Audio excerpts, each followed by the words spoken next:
नमस्कार, आप सब लोगों का बहुत बहुत स्वागत है। मैं हूं सौरभ शर्मा और आप देख रहे हैं सितंबर का सर्वे। जी हां, किसने सोचा था कि चुनावों से 6 महीना पहले राहुल गांधी इस तरीके से ओबीसी करने लगेंगे। महिला आरक्षण बिल पर बहस के दौरान कांग्रेस और विपक्ष के तमाम दलों में नरेंद्र मोदी के बिल पर समर्थन देने के लिए ऐसा लगा कि मजबूरी है, लेकिन महिला आरक्षण बिल पर बहस में ओबीसी को जाने क्यों डाल दिया गया। राहुल गांधी कह रहे हैं कि मोदी ने महिलाओं को आरक्षण तो दिया, लेकिन ओबीसी महिलाओं के लिए कुछ नहीं किया। राहुल गांधी ने यह भी कहा कि नरेंद्र मोदी स्पेशल सेशन बुलाकर भारत और इंडिया पर बहस करवाना चाहते थे, लेकिन उसमें रिस्क देखकर प्रधानमंत्री महिला आरक्षण बिल लेकर आ गए। बहरहाल महिला आरक्षण बिल तो पास हो गया, मगर राहुल गांधी ओबीसी को पकड़कर बैठ गए हैं। अब क्या यह नैरेटिव नरेंद्र मोदी के अगेंस्ट जाएगा, उनके खिलाफ जाएगा? क्या 50% महिला वोट के लिए मोदी ने देश का दूसरा 50% यानी पिछड़ा वोट दांव पर लगा दिया है? आज हम आपको दिखाने जा रहे हैं सितंबर का सर्वे क्या कहता है। यह सर्वे पिछले 24 घंटों में किया गया है। पार्लियामेंट का स्पेशल सेशन कंक्लूड होने के बाद, खत्म होने के बाद आखिरी दिन तक चला। 84 कॉन्स्टिट्यूएंसीज में हुआ। इंडिया टीवी और सीएनएक्स के सर्वे का डेटा अभी भी आ रहा है और थोड़ी देर में हम आपको इस सर्वे का पहला रिजल्ट भी दिखाने जा रहे हैं।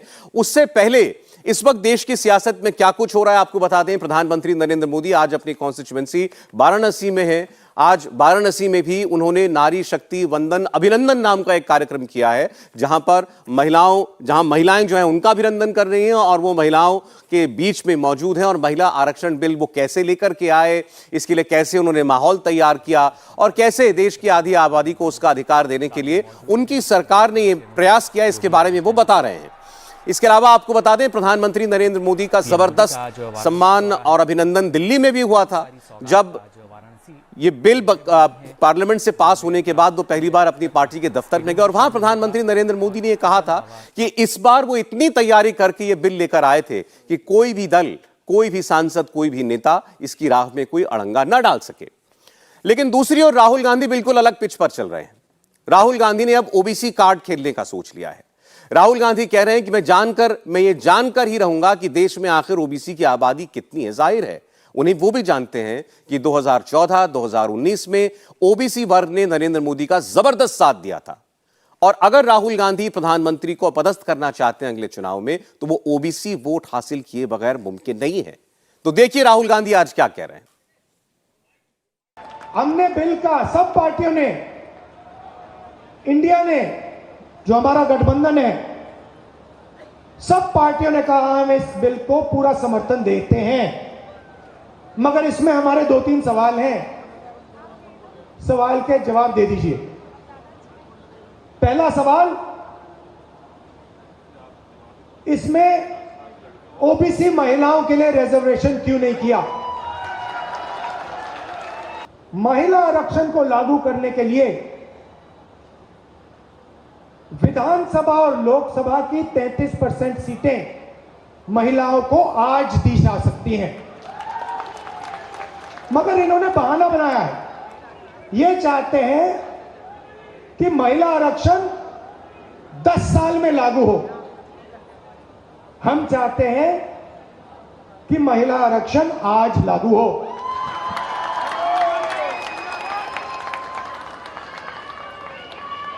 और ओबीसी महिलाओं को महिला आरक्षण का फायदा मिले। तो महिला आरक्षण के विरोध में तो कोई नेता नहीं बोल सकता, क्योंकि आज देश में वो माहौल नहीं है। तो वो राहुल गांधी हो या इंडिया गठबंधन और तमाम घटक दल हो, हर किसी ने साथ भी दिया पार्लियामेंट में। लेकिन आपने देखा हर किसी ने इस बात का जिक्र किया, सोनिया गांधी हो, राहुल गांधी हो या और, कि ओबीसी आरक्षण आखिर नरेंद्र मोदी ने इसमें क्यों नहीं दिया। यह कोई आपको नहीं बताएगा कि अभी तक जितनी बार भी महिला आरक्षण बिल इससे पहले पार्लियामेंट में लाया गया, उसमें ओबीसी महिलाओं को अलग से आरक्षण देने का प्रावधान किसी ने नहीं किया था, किसी पार्टी ने नहीं किया था। बहरहाल ये राजनीति है और हम चुनाव से चंद महीना दूर बैठे हैं, तो इसलिए इस वक्त हर तीर जो है वो चलाया जाएगा। मेहमानों का स्वागत करते हैं। सबसे पहले हमारे साथ जुड़ रहे हैं भावेश झा सीएनएक्स से, जिन्होंने सर्वे किया है। भावेश, बहुत स्वागत है आपका। हमारे पॉलिटिकल एडिटर देवेंद्र पराशर हमारे साथ हैं। देवेंद्र, स्वागत आपका स्टूडियो में। और 3 वरिष्ठ पत्रकार हमारे साथ हैं। हर्षवर्धन त्रिपाठी जी, हर्षवर्धन जी बहुत स्वागत है आपका। विजय त्रिवेदी जी हमारे साथ हैं। विजय जी का बहुत स्वागत है। और समीर चौगांकर साहब, समीर साहब बहुत स्वागत है आपका भी। तो पहले एक बार आपको जरा जल्दी से इस सर्वे के बारे में कुछ और बातें हम बता दें भावेश के साथ, फिर हम बात शुरू करते हैं।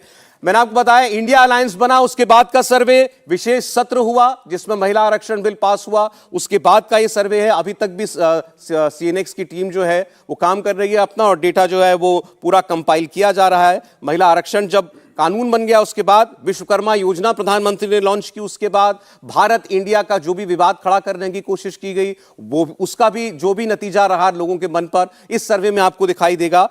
इसके अलावा एक बहुत महत्वपूर्ण बात, ये जो सनातन धर्म को लेकर विवाद खड़ा करने की कोशिश की गई, डेंगू, मलेरिया, एड्स, इस सब से तुलना करना, सनातन को हटाने की बात करने वाले, खत्म करने की बात करने वाले नेताओं के जो बयान आए, उसका भी आपको कुछ ना कुछ रुझान इस सर्वे के अंदर दिखाई देगा। तो जल्दी से भावेश से एक बार हम समझ लें। देखिए, लोगों को मन में ये सवाल एक ही होगा कि इतनी जल्दी हम सर्वे कैसे दिखा पा रहे हैं, अभी तो 1.5 दिन पहले तो खत्म हुआ है पार्लियामेंट में सत्र। देखिए, अब हाई टेक्नोलॉजी चल रहा है, एक दिन में हम 50,000 सैंपल भी कर सकते हैं, तो वो कोई इशू नहीं है कि इतनी जल्दी कैसे कर सकते हैं। एग्जिट पोल आता है, जब लोकसभा का आता है तो एक दिन हम 1 लाख सर्वे करते हैं, 1 लाख सैंपल का करते हैं, तो वो कोई इशू नहीं है। इशू ये है कि अभी क्या ये इशू जो अभी ओबीसी महिला को लेके जो राजनीति किया जा रहा है, वो अभी हमें दिखाना चाहिए कि अभी का माहौल क्या है, लोग क्या सोचते हैं। अभी हम 1 हफ्ते बाद दिखाएंगे, 1 हफ्ते बाद सर्वे करेंगे, तो शायद उस तरह का सर्वे का बहुत ज़्यादा महत्व नहीं रह जाएगा। इसीलिए हमने ये इसी परफेक्ट समय चुना कि आज ही दिखाएंगे। महिला आरक्षण बिल पास हुआ, लोगों के मन पर उसका क्या असर पड़ा, खासकर महिलाओं पर, वो हमें इस सर्वे में दिखाई देगा। और जितने नेता राहुल गांधी समेत ओबीसी जनगणना की बात करते हैं, जातीय जनगणना की बात करते हैं, फिर वो फैक्टर भी दिखाई देगा। यस, वो फैक्टर होगा। दूसरी जो सनातन धर्म को लेके या फिर मुस्लिम धर्म को लेके भी कुछ कमेंट आए बीजेपी नेताओं की तरफ से, तो वो सारे इश्यूज को कल रमेश बिधूड़ी का जो बयान कल से जो वायरल चल रहा है, एग्जैक्टली, तो वो सवाल भी आपने पूछा है। यस, वो सारे इश्यूज को ध्यान में रखते हुए ये सर्वे किया गया। स्नैप पोल है, इसको हमने बहुत जल्दी किया है। और जैसा कि मैंने कहा कि पूरे देश में 543 लोकसभा सीट है, लेकिन हमने इसको 84 लोकसभा में ही किया है, तो बहुत जल्दी किया गया, इसलिए बहुत ज़्यादा हम दूर तो नहीं जा पाए, लेकिन जो भी है बहुत अच्छा डेटा, और मेरे ख्याल से लोगों को विश्वसनीय डेटा देखने में ठीक। तो हम जल्दी से शुरुआत कर लेते हैं। मैं आपके सामने जो इंडिया टीवी सीएनएक्स की टीम ने पहला सवाल पूछा हमारे रिस्पोंडेंट से, वो आपके सामने में रखने जा रहा हूं। पहला प्रश्न था कि ओबीसी समुदाय आखिर किसको वोट करेगा। जाहिर आपने ये सवाल जब पूछा तो इसके अंदर आप ओबीसी वर्ग के रिस्पोंडेंट्स के पास ही गए, उनसे ही आपने ये सवाल। बिल्कुल बिल्कुल। अभी जितने भी ओबीसी जातियां हैं, चाहे यूपी बिहार में, हालांकि देखिए एक कंफ्यूजन जरूर है, जो केंद्र की जो ओबीसी लिस्ट है वो अलग है, और अलग अलग राज्यों की जो ओबीसी लिस्ट है वो अलग है। हमने इस दोनों को कंपाइल करने की कोशिश किया। जैसे अब जाटों को देख ली तो जाट कहीं जगह ओबीसी में, कहीं जगह नहीं है, इसको लेकर बहुत राजनीति भी है, बहुत ज़्यादा प्रोटेस्ट भी हुई है। तो उन सब चीज़ों को देखते हुए हमने राज्यों का जो ओबीसी लिस्ट है उसको फॉलो किया है, क्योंकि हम लगभग उन राज्यों में जहाँ पे ओबीसी राजनीति हावी है उसको जरूर कवर करने की कोशिश। तो देखिए जो डेटा है वो क्या बता रहा है। सवाल बड़ा सीधा सा था, ओबीसी अगर इस वक्त चुनाव हो तो किसको वोट करेगा देश का ओबीसी मतदाता। उसके सामने ऑप्शंस थे इंडिया अलायंस, एनडीए अलायंस या फिर किसी और को।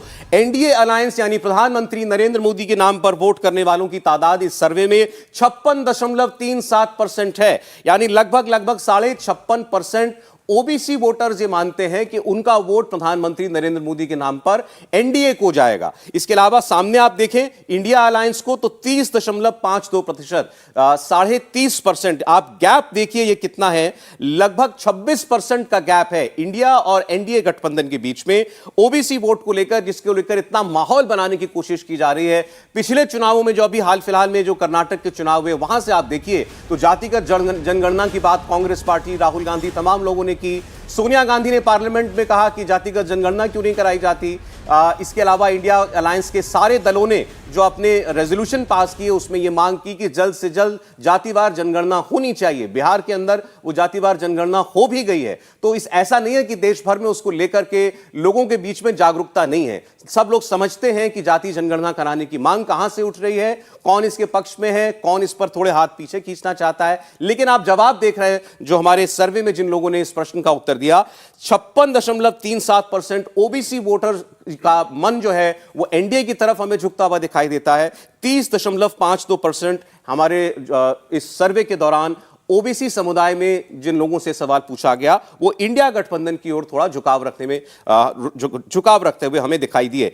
एक आपको जल्दी से आंकड़ा 2019 का दे दूं, भारतीय जनता पार्टी को 2019 में जहां 303 सीटें मिली थी और 37% वोट आया था, मैं केवल बीजेपी की बात कर रहा हूं, एनडीए की नहीं, उस वक्त 44% ओबीसी वोट बीजेपी को मिला था। अगर आप इसको एनडीए कहेंगे तो ये 44% से फिर काफी ज्यादा होगा। तो 44% ओबीसी वोट बीजेपी को 2019 में मिला था। एनडीए की अगर आप बात करें तो इस वक्त का स्नैप पोल बता रहा है 56.5% ओबीसी वोट एनडीए को मिल सकता है। देवेंद्र, क्या बता रहा है ये हमें? विपक्ष का सारा नैरेटिव ओबीसी वोट को लेकर के कहीं घर नहीं जा रहा, किसी के उसका स्ट्राइक रेट कोई खास दिखाई नहीं दे रहा। और सौरभ देखें, आप तो विपक्ष जो नैरेटिव गढ़ने की कोशिश भी कर रहा है, राहुल गांधी जो नैरेटिव गढ़ने की कोशिश कर रहे हैं कि जैसे सेक्रेटरीज का जो उन्होंने उदाहरण दिया कि कितने सेक्रेटरी ओबीसी के हैं, तो उस तर्क के आधार पर भी देखें तो उसमें प्रधानमंत्री नरेंद्र मोदी की जो स्थिति है वो ज़्यादा मजबूत नजर आ रही है, क्योंकि राहुल गांधी ये कह रहे हैं कि जिस जाति विशेष का जो व्यक्ति होगा वो उसकी परवाह करेगा, वो उसके लिए काम करेगा। ऐसे में ओबीसी कम्युनिटी को ये कैसे नहीं समझ में आएगा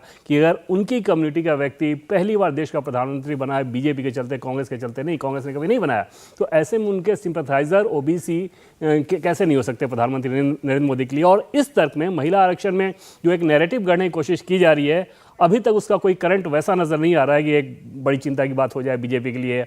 और महिलाओं के लिहाज से आप देखें तो एकदम से पैन इंडिया जो एक सेंटीमेंट रहता है कि महिलाओं को मिलना चाहिए, उसमें जातिगत विभेद अभी तक बहुत समझ में नहीं आ रहा है और बीजेपी भी इस बात को लेकर बहुत निश्चिंत है। जी हर्षवर्धन त्रिपाठी जी, ओबीसी वोट का इतना शोर है, लेकिन ऐसा लग रहा है कि वो शोर है जो जितना भी करने की कोशिश विपक्ष की तरफ से है वो कहीं पहुंच नहीं रहा है। नहीं, मुझे लगता है कि ओबीसी का शोर निश्चित तौर पर इस देश में बड़ा प्रभावी है, बहुत आवाज करता है, और अगर इतनी बड़ी जनसंख्या है जो पिछड़ी जातियों से आती है तो वो निश्चित तौर पर प्रभावी होगी। लेकिन थोड़ा सा समय बदल गया है, ये 90 का दौर नहीं है, ये मंडल कमंडल का दौर नहीं है। अब आप जैसे देखिए तो कोई कहता है कि हिंदुत्व की राजनीति है, राम मंदिर वोट देगा कि नहीं देगा, राम मंदिर बन रहा है, लेकिन आज क्या उस तरह से वो वाला हिंदू वोट आता है क्या? नहीं आता है। यही इन जातियों के साथ हुआ है कि जो पिछड़ी जातियां हैं उसमें बाकायदा दिख रहा है कि उत्तर प्रदेश और बिहार में तो करीब करीब 3 दशक से वही जातियां सत्ता में हैं। आप ये सुनने कहने में शायद किसी को आप ऐसे बताइए तो समझ में नहीं आएगा कि उत्तर प्रदेश जो देश का सबसे बड़ा राज्य है, जहां अगर एक जाति के तौर पर देखें तो सबसे ज्यादा ब्राह्मण हैं, वहां एनडी तिवारी के बाद कोई ब्राह्मण मुख्यमंत्री हुआ ही नहीं। और अगर आप उसके आगे देखें तो लगातार आप देखिए तो मुलायम सिंह यादव, मायावती, अखिलेश यादव, ये सब के सब पिछड़ी जाति के या दलित नेता रहे। अब सवाल यह है कि इन्होंने किया क्या। जब इन्होंने किया क्या का सवाल आता है तब समझ में आ जाता है कि राहुल गांधी की ये कही हुई बात समझ में क्यों नहीं आती। जब भारतीय जनता पार्टी को अवसर मिलता है, जो ब्राह्मण बनिया पार्टी कही जाती है, तो वो सबसे पहले ओबीसी मुख्यमंत्री बनाती है। आज तक देश में जितने मुख्यमंत्री बने हैं अनुपातिक प्रतिनिधित्व के लिहाज से देखें तो भारतीय जनता पार्टी ने सर्वाधिक ओबीसी मुख्यमंत्री बनाए। जब कांग्रेस के जिम्मे आता है तो उसको सवर्ण मुख्यमंत्रियों के अलावा कोई सूझता नहीं। दूसरी जो बड़ी चीज है कि भारतीय जनता पार्टी बहुत क्लियर है, कांग्रेस और दूसरी पार्टियों को ओबीसी के साथ मुसलमान जोड़ना है। भारतीय जनता पार्टी कहती है कि इसमें हमें कोई कंफ्यूजन नहीं है, अगर आरक्षण की बात होगी तो धार्मिक आधार पर नहीं होगी। यह भी एक वो कमजोर कड़ी है जिसकी वजह से राहुल गांधी या उनके साथ जो लोग हैं उनके एक तरह से कहें कि हिट विकेट जैसा करते हुए दिखते हैं, क्योंकि बड़ा वर्ग है पिछड़ी जातियों का जो सत्ता में है, लाभ में है भारतीय जनता पार्टी में। चूंकि इस बार सारी चर्चा इस ओबीसी वोट की जो है वो महिला आरक्षण के नाम पर की जा रही है, तो हमारे इस सर्वे के अंदर ये भी हमने देखा कि जानने की कोशिश की कि ओबीसी समुदाय में से पुरुषों और महिलाएं का जो अनुपात है वो किस प्रपोर्शन में जो है वोट करना चाहते हैं, एनडीए के लिए, इंडिया के लिए, किसी और के लिए। मतलब ओबीसी महिलाएं जो हैं वो एनडीए की तरफ किस अनुपात में जाती हुई दिखाई देती हैं और इंडिया अलायंस के लिए कितना। तो अब ये पुरुषों का जो डेटा है वो आपके सामने है। 56% ओबीसी पुरुष वो एनडीए की ओर रुझान रखते हुए हमें दिखाई दे रहे हैं। इसके अलावा इंडिया गठबंधन के लिए 31% ओबीसी पुरुषों का रुझान दिखाई दिया और 13% अन्य को वोट देने की बात कहते हुए दिखाई दिया। अगर आप ओबीसी महिलाओं के बीच इस सवाल का जवाब देखने की कोशिश करेंगे तो वो भी आपके सामने हम रख देते हैं। 57% महिलाएं ओबीसी समुदाय से वो चाहती हैं कि उनका वोट इस बार एनडीए को जाए, यानी प्रधानमंत्री नरेंद्र मोदी के नेतृत्व में जाए, और 30% वोट ओबीसी महिलाओं का इंडिया गठबंधन की ओर जाता हुआ हमें दिखाई देता है, 13% अन्य को। तो यहां भी आप देखिए तो गैप जो है पुरुष और महिलाओं के अंदर वो आपको 1% का गैप दिखाई देगा, यानी 1% ओबीसी महिला ज्यादा वोट करती हैं पुरुषों की बनिस्बत रुझान में हमें दिखाई देता है एनडीए की ओर। तो ये बड़ा क्लियर कट इस सर्वे का जो है संकेत है कि चाहे आप ओबीसी की बात करें पुरुषों में या महिलाओं में, दोनों में ही, और महिलाओं में तो कुछ हद तक ज्यादा रुझान आपको दिखाई देगा ओबीसी वर्ग के अंदर प्रधानमंत्री नरेंद्र मोदी के नाम पर एनडीए गठबंधन को लेकर के। राहुल गांधी, ये बहुत पुरानी बात नहीं है कि राहुल गांधी ने बात करनी शुरू की हो ओबीसी की या जातिगत जनगणना की, ये आफ्टर थॉट जैसा उनकी बातों में नजर आता है। मुझे जितना याद है कर्नाटक के इलेक्शन में पहली बार उन्होंने बात शुरू की थी कि जातिगत जनगणना होनी चाहिए। किसी ने उनको ये बात कही कि भाई अब ये मुद्दा जो है चलाना पड़ेगा। जी बिल्कुल ठीक बात है, लेकिन राहुल गांधी जी को जिन लोगों ने ये बताया था कि कर्नाटक के चुनावों में ये मुद्दा चलाना चाहिए, उन्हें नहीं पता था शायद कि सिद्धारमैया साहब ने पहले जातिगत जनगणना की बात की थी और करवाया था, लेकिन उसको लागू नहीं किया था। और फिर जब ये सरकार आ गई उसके बाद भी उसको नहीं किया, क्योंकि वो समझ रहे थे कि इसके बहुत सारे पॉलिटिकल कॉम्प्लिकेशंस हैं, बहुत सारा नुकसान पार्टी को उठाना पड़ सकता है। तो कर्नाटक में ये हुआ नहीं। राहुल गांधी जी को शायद पहले नहीं पता था, अब तो उन्होंने उसको साफ कर लिया कि 2010 में जब 2011 में 10-11 में सेंसस हुई थी तो यूपीए की सरकार थी, मनमोहन सिंह साहब की सरकार थी, और उस वक्त भी जो डाटा लिया गया था उसमें जातिगत आधार पर भी वो लिया गया था, डाटा लिया गया था, लेकिन उसको यूपीए सरकार ने 4 साल तक रहने के बाद भी लागू नहीं किया था और पब्लिश भी नहीं किया था, सार्वजनिक भी नहीं किया था। उसके लिए अभी राहुल गांधी जी ने कहा कि मैं गलती मानता हूँ इसको, उनको शायद उसकी पहले जानकारी नहीं थी। वो बात आपका जो सर्वे कह रहा है वो क्या बता रहा है? वो सर्वे ये बता रहा है कि क्रेडेंशियल्स क्या है, क्रेडिबिलिटी किसकी है। ये साफ है कि महिला आरक्षण बिल में ओबीसी को शामिल नहीं किया गया। इसकी मांग बहुत सारे लोगों ने की, एनडीए के भी कुछ घटक दल थे, उन्होंने भी बात की, और ओबीसी का भी हो, उसमें कोई बुराई भी बात नहीं है। लेकिन जो ओबीसी समाज है वो जो मौजूदा सरकार है उसमें ये भरोसा जता रहा है कि भले ही उनको आरक्षण नहीं दिया गया लेकिन उनकी चिंता ये सरकार कर रही है। और ख़ासतौर से जब ताज़ा बात करें महिला आरक्षण को लेकर तो 1% महिलाएं ओबीसी की, जो भावेश का सर्वे है, भावेश के सर्वे पे मैं बहुत क्रेडेंशियल्स मानता हूं कि वो बहुत क्रेडिबल वो करते हैं, कोई एजेंडा लेकर सर्वे नहीं करते, तो उसमें 1% और ज़्यादा महिलाएं दे रही हैं। तो आप ये नहीं कह सकते कि अब ओबीसी की ज़रूरत पर ओबीसी महिलाओं ने आपको रिजेक्ट कर दिया। यही तो चिंता होगी ना, किसी पॉलिटिकल पार्टी की चिंता क्या होगी कि आपको वोट मिलेगा कि नहीं मिलेगा। और यदि ओबीसी वोट को देखें, आपने 2019 का आंकड़ा दिखाया 44% वोट का, 2009 में भारतीय जनता पार्टी को 22% ओबीसी वोट मिला था, 22%, और 2019 में यानी 10 साल बाद वो 44% हो गया, डबल हो गया। बिल्कुल। और आज जो आपका सर्वे दिखा रहा है वो 56% दे रहा है ओबीसी वोट। जी हाँ, ठीक है, और महिलाएं 57 दे रही हैं।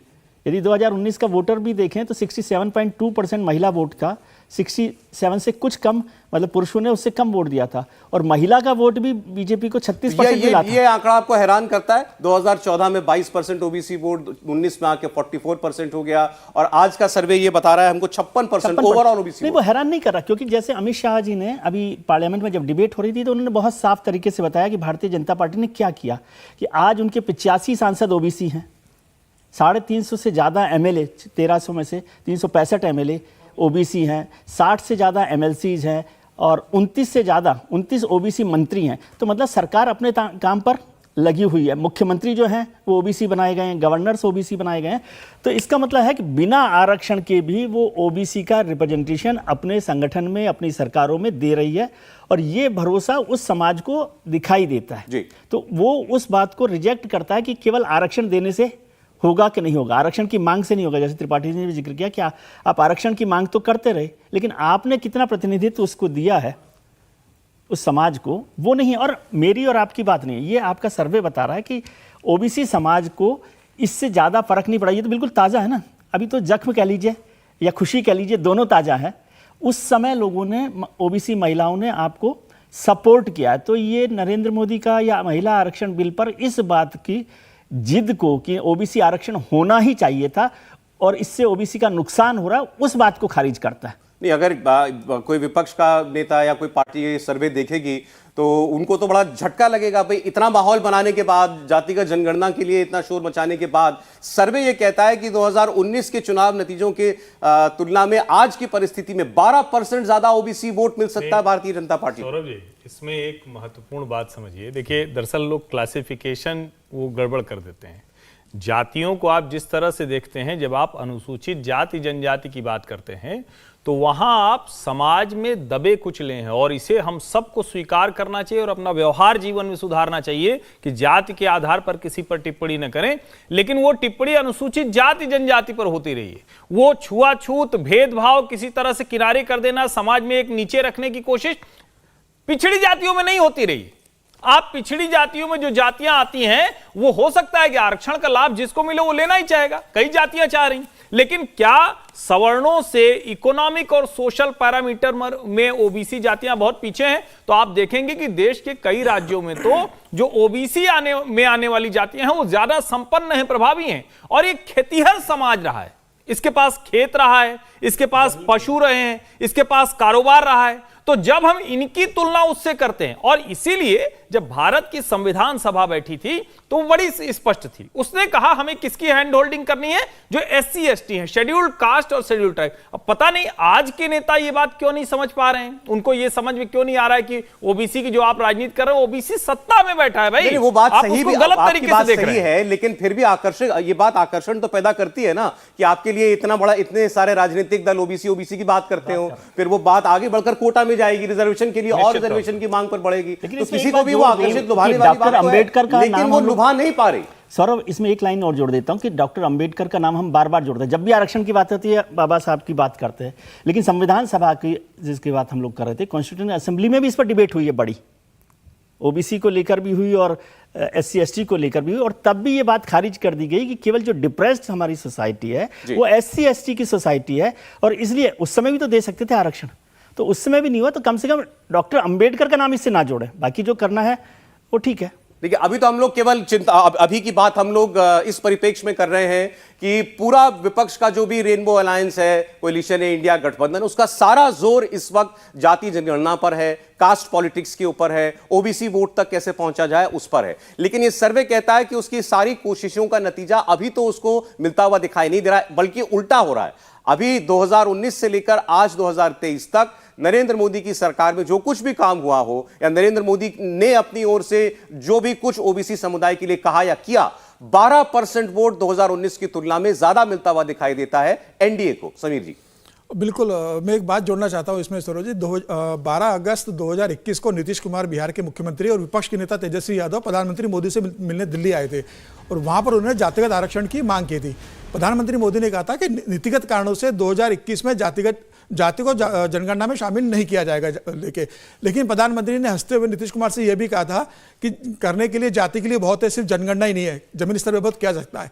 तो मुझे लग रहा है कि विपक्ष जो माहौल बनाने की कोशिश कर रहा है कि ओबीसी की बात करके कि महिला आरक्षण में ओबीसी को जगह नहीं दी गई, जाति जनगणना में ओबीसी की सरकार नहीं करवा रही है, मुझे ऐसा लगता है कि ओबीसी जनता के लिए जमीनी स्तर पर जिस व्यक्ति ने किया, जनता का, ओबीसी जनता का समर्थन उसके साथ है। आप देखिए 2014 में जब प्रधानमंत्री मोदी बने, उन्होंने जब भाजपा मुख्यमंत्रियों की बैठक बुलाई तो सभी मुख्यमंत्री से कहा कि आप अपने यहाँ ओबीसी वोट को, लोगों को ध्यान में रखिए, उनके उत्थान के लिए उनकी योजना तैयार कीजिए। उसके बाद जब महाराष्ट्र का चुनाव हुआ, हरियाणा का चुनाव हुआ, तो देवेंद्र फडणवीस जब पहली बार मिलने आए तो प्रधानमंत्री मोदी ने उनसे कहा कि महाराष्ट्र में ओबीसी को आप ध्यान में रखिए, उनके लिए योजना बनाना। खट्टर के लिए भी कहा। तो मुझे ऐसा लगता है कि प्रधानमंत्री मोदी का लगातार इस बात पर ध्यान था कि ओबीसी के लिए हम जितने जमीनी स्तर पर काम करेंगे, जितना उनको सुविधा उपलब्ध कराएंगे, उतना यह वर्ग आगे आएगा और हमसे जुड़ेगा। और मुझे लग रहा है कि जो सर्वे बता रहा है वो एकदम उसी दिशा में है कि प्रधानमंत्री ने लगातार 2014 से लेकर अभी 2023 तक ओबीसी वर्ग के लिए जितनी योजनाएं उनके उपलब्ध, उनके लिए जितना काम किया है, वही कारण रहा है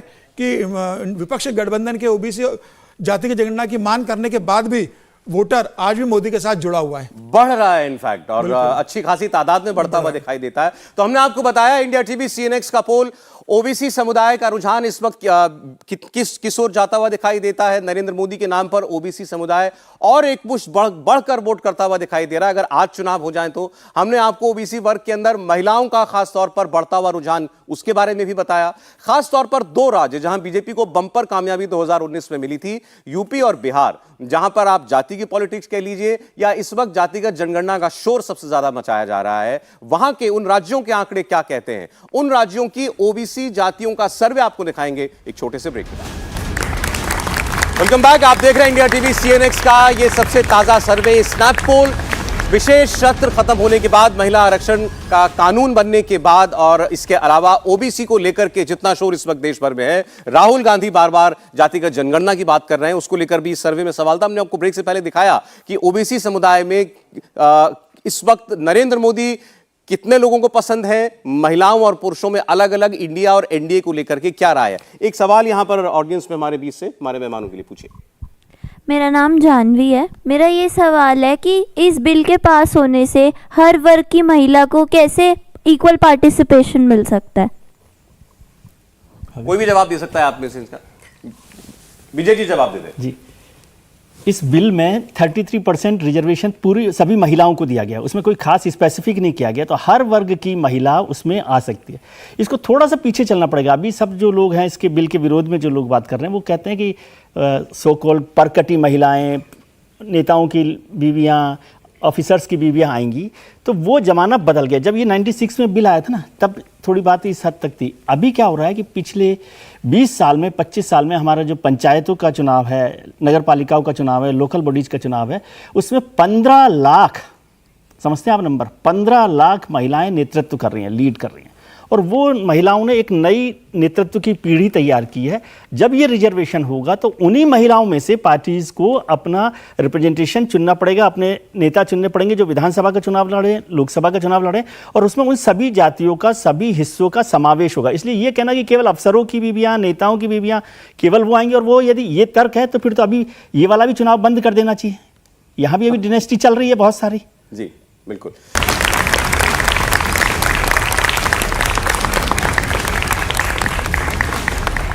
महिला आरक्षण के बाद क्या कहता है देश का मिजाज, देश का मूड? आज आप देख रहे हैं इंडिया टीवी CNX का ये ताजा सर्वे।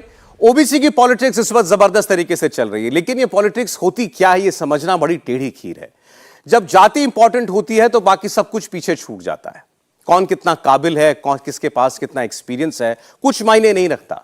मायने रखती है तो सिर्फ जाति। और इसे समझने के लिए आपको संसद में सपा नेता रामगोपाल यादव का एक बयान सुनना चाहिए, जिसमें वो बड़ी साफ गोई से एक बड़ी अंदर की बात बता गए। कुछ लोगों को ये नहीं मालूम है कि हमारे प्रधानमंत्री कितने इंटेलिजेंट हैं। वे सब जानते हैं कि आप बोल रहे हैं, क्यों बोल रहे हैं, क्या बोल रहे हैं। मैं एक उदाहरण देना चाहता हूं। एक बार राज्यसभा में शपथ हो रही थी, नहीं लोग, हमारे बगल में लालू जी बैठे थे। उनका एक कैंडिडेट आया शपथ लेने। मैंने कहा लालू जी कल ये पूरा प्लास्टर बांधे हुए था, कह रहा था झारखंड में गए थे लालू जी की जमानत के वक्त, तो लाठीचार्ज में मेरा पैर टूट गया। आज ये सही चल रहा है। बोले राज्यसभा में आने के लिए ही कर रहा था। तो मैंने कि फिर टिकट क्यों दी आपने, फिर टिकट क्यों दी आपने? बोले इसकी जाति का कोई बड़ा आदमी नहीं था, देना था, मजबूरी में लाना पड़ा। मैं जानता हूं बहुत फ्रॉड था। तो सब जानते हैं मोदी जी कौन क्या है। अब लालू जी जैसे नेता को भी, जो इतने पुराने नेता, इतने मंझे नेता हैं, अगर जाति के सामने झुकना पड़ता है तो आप समझिए फिर बाकी लोगों का क्या हाल होता होगा। और यही ओबीसी पॉलिटिक्स के लिए हो रहा है। उसके नाम पर जो कुछ हो रहा है ये वही मजबूरी है जो जाति सबको सबसे मजबूरन करवा रही है। चलिए, अब हकीकत है हमारे देश की, तो इसको पलटा तो नहीं जा सकता तुरंत, लेकिन इस वक्त उस जाति का मूड क्या है, खासकर यूपी और बिहार जैसे राज्य में। तो मैं आपके सामने उत्तर प्रदेश के आंकड़े सबसे पहले रखने जा रहा हूं। कुछ प्रोमिनेंट कास्ट का डेटा कि आखिर आज चुनाव हो जाए तो वो किसको वोट देंगे। तो आपके सामने उत्तर प्रदेश में सबसे पहले जो, जिसको हम डोमिनेंट कास्ट कहते हैं, सबसे ज्यादा असर रखने वाली जाति यादव, उसकी बात हम करते हैं।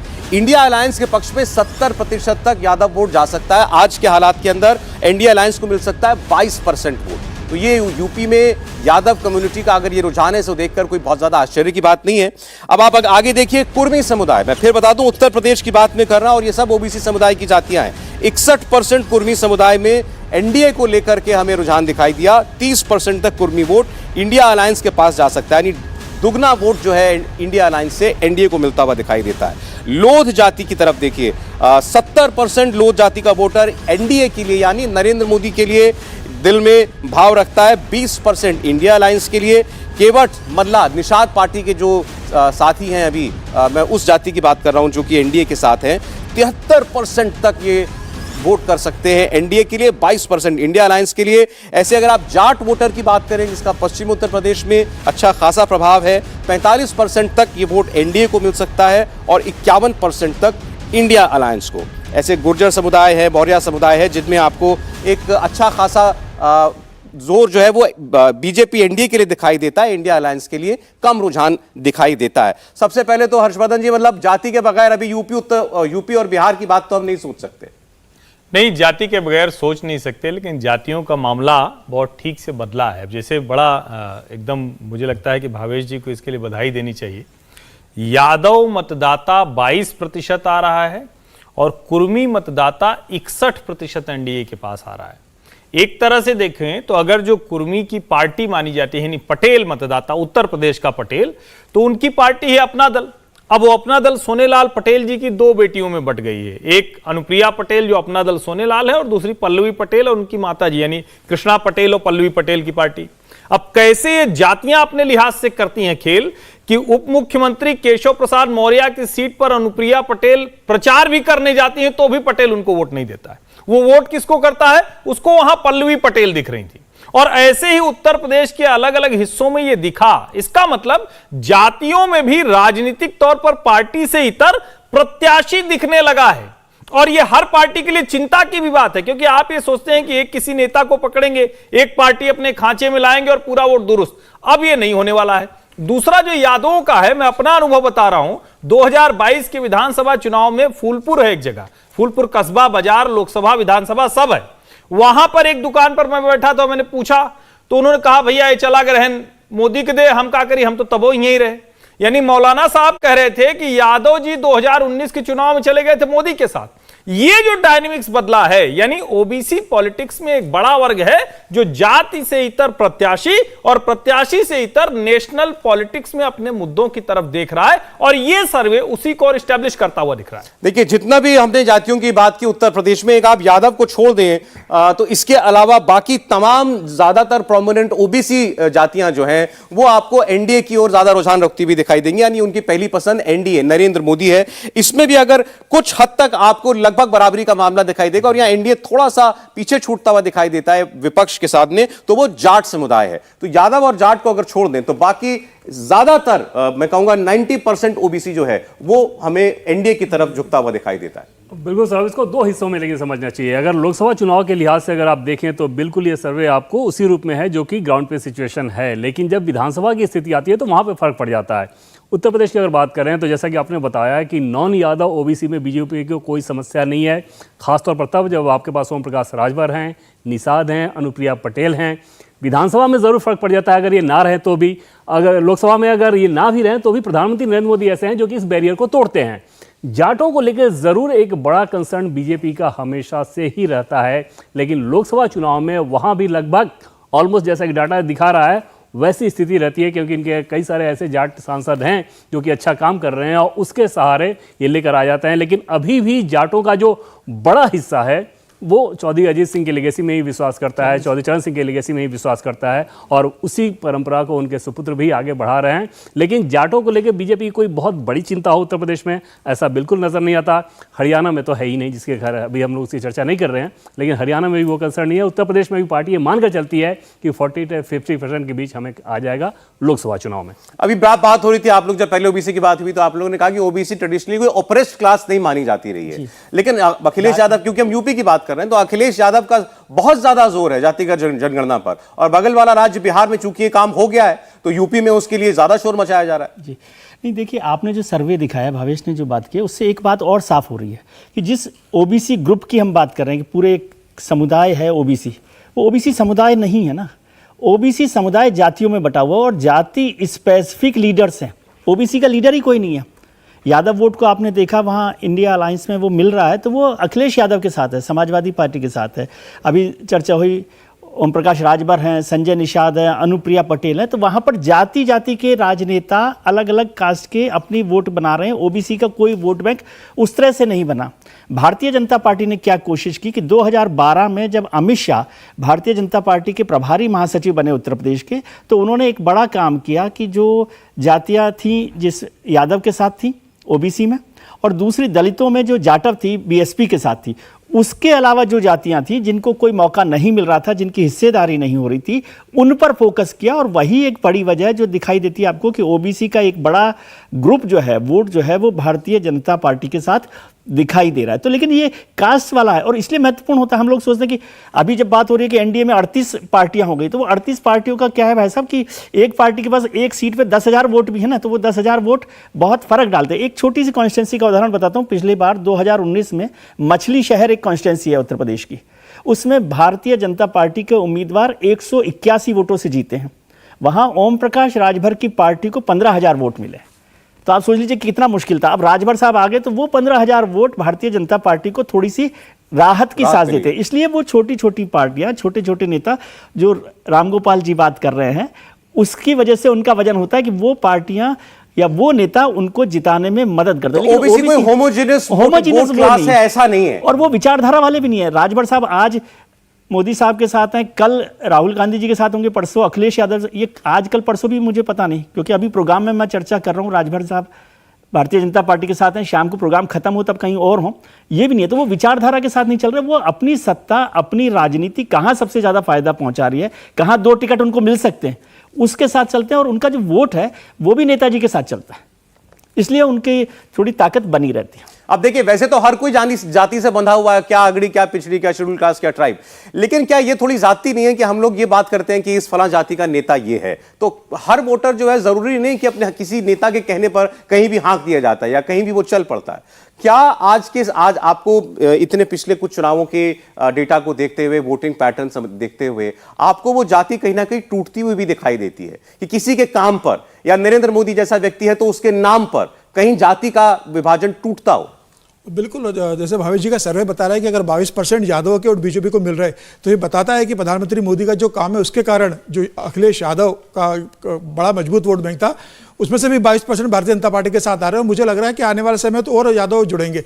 देखिए, विजय जी जो बात बता रहे हैं उसी बात को मैं थोड़ा आगे जोड़ना चाहता हूँ। जब अमित शाह प्रभारी बने उत्तर प्रदेश के, तो सुनील बंसल के संगठन महामंत्री थे, उनसे बैठक में अमित शाह ने कहा कि मुझे हर विधानसभा की, हर लोकसभा का जातिगत डिटेल डाटा चाहिए, मुझे उन्हें जोड़ना है। और पूरी संगठन को उन्होंने छोटे छोटे पार्टियों को जोड़ने का काम किया, कहाँ किस जाति का प्रभाव है, किसको वोट करता है, उनका वोटिंग पैटर्न क्या है, उस जाति के कौन से वहाँ के स्थानीय लीडर है जिन्हें हम जोड़ सकते हैं, पार्टी के अंदर ला सकते हैं, उनके लिए ऐसी कौन सी बातें हैं जो हम अपने घोषणा पत्र में लेके आ सकते हैं। इस माइक्रो लेवल पर अमित शाह ने वहाँ पर जाति समीकरणों को सेट करने का काम किया और उसका परिणाम 2017 के विधानसभा चुनाव में उन्हें मिला, 2014 के लोकसभा चुनाव में भी इस बात का उन्हें रिजल्ट मिला। तो मुझे लग रहा है जातियों के अंदर भी अब बहुत अवेयरनेस आ गई। ऐसा नहीं था कि पहले एक जाति है तो सब उसी भेड़ चाल में उसी को वोट दे देते। अब पढ़ा लिखा वर्ग भी आ गया, उनके अंदर कामकाज के कारण समझने लगे, टेक्नोलॉजी समझने लगे, मोबाइल समझते हैं, देखते हैं, तो अब उनका भी रुझान बदला है कि कौन उनके लिए काम कर रहा है, जमीनी स्तर पर काम हो रहा है, उसी को वोट देना। योजनाएं जो चल रही है अगर उसका उन्हें लाभ मिल रहा है, बिल्कुल, और इसी कारण रहा है कि प्रधानमंत्री मोदी को इतना बड़ा जन समर्थन अक्रॉस द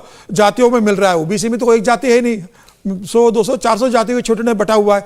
तो अगर सारी जातियों का वोट बैंक प्रधानमंत्री मोदी को कुछ हिस्सा मिल रहा है, यही कारण है कि भारतीय जनता पार्टी उत्तर प्रदेश के अंदर इतने प्रचंड बहुमत से लगातार 2 चुनाव जीती है और लोकसभा की 80 सीटों में से इतनी ज्यादा सीटें 73 के जीत चुकी है। भावेश, मैं आपके पास आऊं से पहले अगर आपके बीच में कोई सवाल हो तो जी। अच्छा, ठीक, अच्छा, फिर एक बार आगे, फिर मैं पीछे भी माइक देता हूँ। अपना नाम बताइएगा पहले। मेरा नाम ऋषि है। नमस्ते जी। नमस्ते। मेरा आप सबसे ये सवाल है, अगर यही जो बिल पास हुआ है 2023 में, अगर यही बिल 2014 में पास हो, पहले ही पास हो जाता, जो अब 181 सीट्स वुमेन्स को मिल रही हैं ये पहले मिल जाती, तो ये अब तक ये इम्प्लीमेंट हो जाता। सुनने में आ रहा 2028-2029 इम्प्लीमेंट होगा। ये सवाल अभी मतलब लोगों के मन से जा नहीं रहा है कि आखिर देवेंद्र इसका जवाब दे। बिल्कुल सौरभ, और किसी को भी ये लगता है कि अगर कोई चीज़ मिल रही है तो तुरंत मिल जाए। ऐसे में इनका जो सवाल है अक्रॉस द कंट्री आप समझ सकते हैं कि बहुत सारे लोग इस बात को पूछते हैं, और वाकई इसमें कोई दो राय नहीं कि इसे बहुत पहले होना चाहिए। और 2010-11 क्यों, ये तो 27 साल से पार्लियामेंट का मुंह देखने के बाद लटका हुआ था। लेकिन बड़ा मसला ये है कि जो विलंब अभी हो रहा है, क्या वो किसी रणनीति के तहत हो रहा है, रणनीति का मतलब पॉलिटिक्स के तहत हो रहा है, या फिर उसके पीछे मजबूरी है? अगर आप फैक्ट्स को देखेंगे तो समझ में आएगा कि उसके पीछे मजबूरी है। बहुत आसान तरीके से समझें कि अगर यहाँ पे सीटों को बैठाने की जो व्यवस्था है, अगर मेरे अधिकार में दे दिया जाए कि किसको कहाँ बैठाना है, तो मैं अपने हिसाब से करने लगूंगा। मतलब ये कि अगर सरकार को यह तय करना हो कि कौन सी सीट महिला को रिजर्व करना है महिलाओं के लिए, तो सरकार अपने मनमाफी कर सकती है। इसके लिए डिलिमिटेशन कमीशन का सहारा इस लिहाज से लिया जा रहा है कि वो एक अर्ध न्यायिक बॉडी है, सुप्रीम कोर्ट के रिटायर्ड जज उसको हेड करेंगे, और वो बॉडी तय कर दे, जो कि 2026 से पहले नहीं हो सकती। तो वही बॉडी तय करेगी कि कौन सी सीट महिलाओं के लिए रिजर्व रखी जाए, ताकि पारदर्शी तरीके से चीजें सामने आए। चलिए जी, पीछे माइक दे दीजिए सर, उनको दे दीजिए। बताइए, अपना नाम बताइए। मेरा नाम आदित्य है, जर्नलिज्म का स्टूडेंट हूँ। और मेरा क्वेश्चन ये है कि कांग्रेस पार्टी की मंशा पर है, वो 5 दशक से ज़्यादा समय तक सरकार में रही है, वो ये कानून पहले इंट्रोड्यूस क्यों नहीं की? बिल लाती थी पर कानून नहीं बना पाई। और दूसरा सवाल ये है, जो जीते हुए ऑलरेडी एमएलए एमपी हैं और अच्छा काम कर रहे हैं जनता के लिए, जनता उनको वोट देके जिता भी रही है, अगर ये कानून जो बन जाएगा और 28-29 तक इसका लागू भी हो जाएगा, तो ये उस सीट को अगर महिला के लिए आरक्षण दे दिया जाएगा, उस पुरुष का क्या, उस एमएलए एमपी पुरुष का क्या जो अच्छे से जीत रहा है बार बार, तो उस दो सवाल हैं दरअसल उनके, एक कांग्रेस पर है और एक कि इससे जो चुनाव लड़ते आए हैं अभी तक जो अच्छा काम कर रहे हैं, कांग्रेस तो क्या तो उनके हक पर आपको लगता है कि कांग्रेस में सवाल तो विजय जी अच्छा से दे सकते हैं, पर मैं उसका जवाब देता हूं। देख, कोई अच्छा काम करता है तो उसके लिए कोई एक पर्टिकुलर सीट, वो तो किसी भी सीट से जीत सकता है, क्योंकि आज के सोशल मीडिया के दौर में तो काफी सारे प्रचार होता है कि अच्छा काम करे, अच्छा नेता, तो किसी भी सीट से चुनाव जीत सकते हैं, किसी और सीट से चुनाव लड़ लेंगे। लेकिन इसके वजह से, इस पर्टिकुलर रीजन के वजह से महिला वुमेन रिजर्वेशन ना लागू हो, ये बेईमानी होगी। नहीं, इसमें एक महत्वपूर्ण बात है जिसको कम से कम आपने सवाल पूछा है तो समझना चाहिए और सबको सोचना चाहिए। महिलाओं को उनका ये अधिकार पहले ही मिल जाना चाहिए था, और इसको हम लोगों को स्वीकार करना चाहिए कि हम पुरुषों ने महिलाओं को उनका अधिकार समय से नहीं दिया। अब जब आप ये कहते हैं कि वो पुरुष कहां जाएंगे, तो फिर तो ये सवाल होगा कि इतने सालों से उस सीट पर कोई महिला नेत्री क्यों नहीं हुई, कोई महिला नेता ये साहस क्यों नहीं कर पाती किसी पार्टी के दफ्तर में जाए या विधानसभा संसद तक पहुंचे। मुझे लगता है कि ये सवाल उसके साथ जुड़ा हुआ है कि क्या एक ही तरह के लोग हर वक्त एक ही जगह से चुने जाते रहेंगे, और यह भी सवाल है कि एक व्यक्ति 5 बार, 8 बार, 9 बार, 10 बार सांसद होता रहे, ये लोकतंत्र की मजबूती है या फिर कहें कि राजशाही की तरफ बढ़ना। मुझे तो लगता है ये भी रोटेशन होना ये अच्छी बात है ना, कुछ और काम कर सकते हैं, मुझे लगता है कि जरूरी। और कांग्रेस वाले बस एक बात कहूंगा कि वो जो कर रहे थे उसका खामियाजा भुगत रहे हैं। राहुल जी देखिए ना, बार बार अफसोस करते हैं, लेकिन फिर भी आप लोग स्वीकारते नहीं उनका अफसोस। यही है आपके सवाल का जवाब। देखिए, महिला आरक्षण से जुड़े सवाल तो लगातार आएंगे, क्योंकि इतना बड़ा काम हुआ है, ऐतिहासिक काम हुआ है, और लोगों के मन में सबसे ज्यादा प्रभाव इस वक्त उसी का है। और चूंकि ओबीसी का मसला भी उससे जुड़ा हुआ ही है, जैसे राहुल गांधी की बात हुई, तो राहुल गांधी ये बात कह रहे हैं ना कि ये महिला आरक्षण बिल इसीलिए लेकर के आई है सरकार नरेंद्र मोदी, क्योंकि उनको ओबीसी की गिनती नहीं करानी है, उनको जनगणना नहीं करानी है। मतलब वो राहुल गांधी की कोशिश है, विपक्ष की कोशिश है, पॉलिटिक्स ओबीसी पर हो, जाति पर हो। नरेंद्र मोदी ये महिला आरक्षण का बिल लेकर के आ गए। वो चाहते हैं कि अगर बात हो तो महिला के अधिकार की बात हो, अगर पॉलिटिक्स भी होनी है तो फिर आधी आबादी के नाम पर पॉलिटिक्स की जाए। तो आइए, अभी हमने आपको जाति के कुछ डेटा दिखाया हमारे सर्वे में, उत्तर प्रदेश में कौन सी जाति का क्या रुझान दिखाई दिया। बिहार की बात हम करते हैं। बिहार के अंदर जाति सर्वे हो चुका है, उसके कुछ डेटा जो है कुछ देर में कुछ आने वाले वक्त में पब्लिश हो जाएगा। इस पर बड़ी कानूनबाजी और कोर्ट कचहरी का भी मामला चला था, अब बहरहाल वो हकीकत बन गया है। तो मैं आपके सामने, अब जैसे यूपी में हमने यादव का रुझान देखा था, ऐसे ही बिहार में डोमिनेंट कास्ट लालू यादव के वहां होने के बावजूद आप देखेंगे यादव का जो यादव वर्ग का रुझान इंडिया अलायंस के लिए यहां बहुत जबरदस्त है, 81%। मतलब यूपी से भी ज्यादा विपक्ष की ओर यहां पर विपक्षी अलायंस को पसंद कर रहा है यादव समुदाय। केवल 14% एनडीए को वोट देते हुए दिखाई देते हैं। कोयरी समाज की आप बात करेंगे तो 42% एनडीए, 49% इंडिया गठबंधन की ओर उनका रुझान दिखाई देता है। कुर्मी समुदाय 9% एनडीए, 78% इंडिया। ये आप मुख्यमंत्री नीतीश कुमार, ये उनका जलवा आप इसे कह सकते हैं। इसके अलावा अगर आप देखेंगे बढ़ई भी कहते हैं, बढ़ई भी कहते हैं, विश्वकर्मा क्लास के नाम से भी आप इनको जानते हैं। 76% एनडीए की ओर वोट जाता हुआ इस समुदाय का दिखाई देता है, 14% इंडिया को। तेली समुदाय 63% एनडीए, 24% इंडिया गठबंधन। जो महिला आरक्षण बिल पास हुआ और लगातार ये बात कही गई कि इसमें ओबीसी का आरक्षण होना चाहिए, विपक्ष ने इसको एजेंडा बनाया। सवाल देवेंद्र से है, एक स्टेटमेंट आया था तेजस्वी यादव का, उन्होंने कहा कि ओबीसी जो है बड़ा दबंग समाज होता है, देंगे नहीं तो छीन के अपना हक ले लेगा, तो कोई दबाने की कोशिश ना करे। तो आपको अब ये जो डेटा दिखाई दे रहा है ओबीसी समुदाय का, और इसमें भी एक कास्ट को छोड़ दें हम, अगर यादव को, कुछ हद तक आप कुर्मी को छोड़ दें, इन यादव और कुर्मी को छोड़कर बाकी ओबीसी बड़ा क्लियर कट है कि नरेंद्र मोदी की तरफ जाता हुआ दिखाई देता है। क्या बताता है सौरभ? तेजस्वी यादव के जिस बयान को आपने बताया उनमें सिर्फ शब्द को थोड़ा सा चेंज कर दीजिए तो वो असली मतलब समझ में आएगा, और वो ओबीसी कम्युनिटी के वोटिंग पैटर्न को भी बताएगा। जिस दबंगई की बात करते हैं वो जैसे फॉरवर्ड वर्सेस बैकवर्ड होता था ना, आज बैकवर्ड ओबीसी के अंदर भी उस तरह की सामंती मानसिकता के चलते वोटिंग पैटर्न निर्धारित होता है। बिहार जैसे राज्य में वहाँ जो ओबीसी में अति पिछड़े जो लोग हैं उनके लिए नॉन यादव यानी कि जो कम्युनिटी है उनका जो फेडरल माइंडसेट है वो यादवों को लेकर है, क्योंकि यादव वहाँ पर दबंग जाती है और यादवों के दबंग को उनको ज़्यादा झेलना पड़ता है, ना कि किसी फॉरवर्ड कम्युनिटी के। तो वैसी स्थिति में वोटिंग पैटर्न उसी हिसाब से होता है कि यादव जिधर वोट करने जाएगा, नॉन यादव दूसरी तरफ उसके जाने की टेंडेंसी रहती है।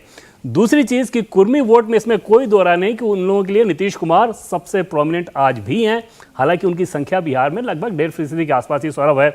बड़ा मसला हो जाता है कि जो कोई भी वोट है वो किधर जा रहा है। वहाँ पर अगर आप इस सर्वे के डाटा को देखें तो लगभग बिल्कुल वैसा ही है जैसा ग्राउंड से फीडबैक मिलता है। कोयरी वोट भी अक्रॉस द स्टेट, हालांकि जेडीयू मानती है कि वो उनके साथ है और कुर्मी कोयरी का वोटिंग पैटर्न वो एक साथ मानते हैं, लेकिन ग्राउंड पे ऐसा नहीं है। बिहार बीजेपी के जो अध्यक्ष हैं वो खुद कोयरी कम्युनिटी से आते हैं और कई सारे, उपेंद्र कुशवाहा भी इनके साथ हैं। कई सारे अलग अलग पॉकेट हैं जहाँ पॉकेट के आधार पर निर्धारण होता है, और जो डाटा हमें दिख रहे हैं इसमें ओबीसी कम्युनिटी का, सौरभ, ग्राउंड से बिल्कुल वैसा ही फीडबैक। देखिए दो जातियों की बात रह गई थी, उसका भी हम डेटा दिखा देते हैं। बनिया समुदाय का वोट देखिए 82%, 82% तक एनडीए के पक्ष में जाता हुआ दिखाई देता है, 16% इंडिया गठबंधन के पास जाता हुआ दिखाई देता है। ऐसे ही अगर आप सोनार जाति की बात करें, सोनार जाति की बात, तो 63% वोट बीजेपी प्लस यानी एनडीए के साथ जाता हुआ दिखाई देता है और 20% इंडिया गठबंधन की ओर जाता हुआ दिखाई देता है। यूपी और बिहार की बात चूंकि हम अलग से कर रहे हैं, तो यूपी में तो बहुत ज्यादा कोई जो गठबंधन के समीकरण हैं वो पिछले चुनाव से बदले नहीं हैं, लेकिन बिहार में ये बिल्कुल उलट हो चुका है। बिहार में अब जेडीयू दूसरी ओर है, नीतीश कुमार दूसरी ओर जा चुके हैं। अभी अधिकांश सर्वे जो हुए हैं उन्होंने ये बताया था कि उत्तर प्रदेश में बीजेपी 2014 का अपनी परफॉर्मेंस दोहरा सकती है, यानी 19 से भी अच्छा। बिहार को लेकर के ओबीसी का ये डेटा किस ओर इशारा कर रहा है भावेश? सही, एक्चुअली क्या बात है, जो ओबीसी की जो पूरी राजनीति है बिहार में, यादवों की राजनीति, ओबीसी मतलब यादव समझा जाता था। यूपी में भी ओबीसी मतलब यादव समझा जाता था। बीजेपी की पॉलिटिक्स रही है पिछले आप 10 साल से देखें तो बीजेपी की पॉलिटिक्स रही है, वो यादवों की पॉलिटिक्स नहीं करती। वहाँ पे वो देखिए एक कमीशन का गठन किया गया था 2017 में, जस्टिस रोहिणी कमेटी कमीशन का, उसका रिपोर्ट आया पिछले जुलाई में शायद आया था।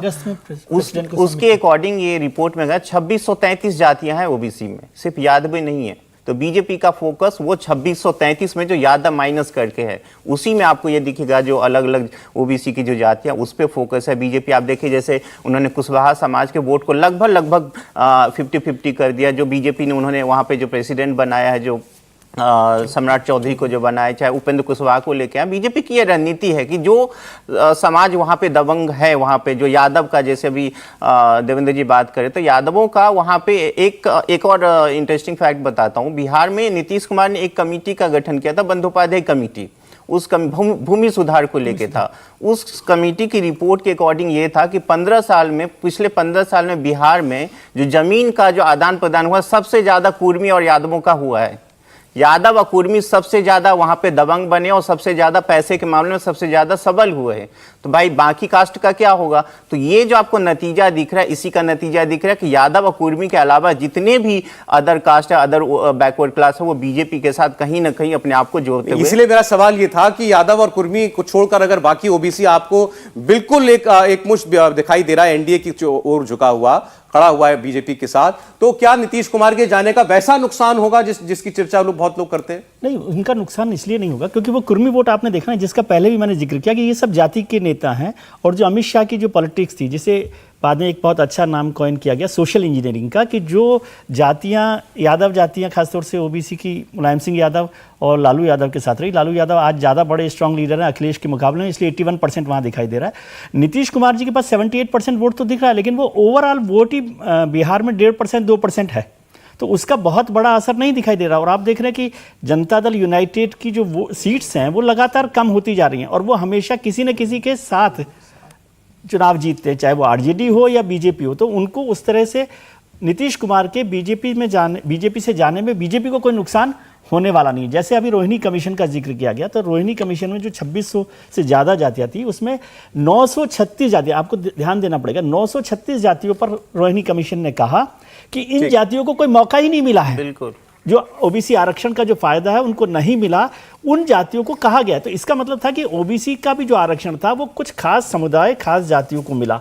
अभी प्रधानमंत्री ने जो विश्वकर्मा योजना चालू की, वो 18 कामगारों पर बड़ी योजना है। उसमें से वो 18 जो कामगार हैं, कारीगर हैं, वो इन 936 जातियों में से हैं, जिस पर 13,000 करोड़ रुपए खर्च कर रहे हैं। तो प्रधानमंत्री सोच रहे हैं कि जो जातियाँ आज इंडिया अलायंस के साथ हैं, वो उसके अलावा जो बचे हुए हैं जिनको फ़ायदा नहीं हुआ है, उनका कैसे लाभ लिया जा सके और उन्हें कैसे लाभ दिया जा सके।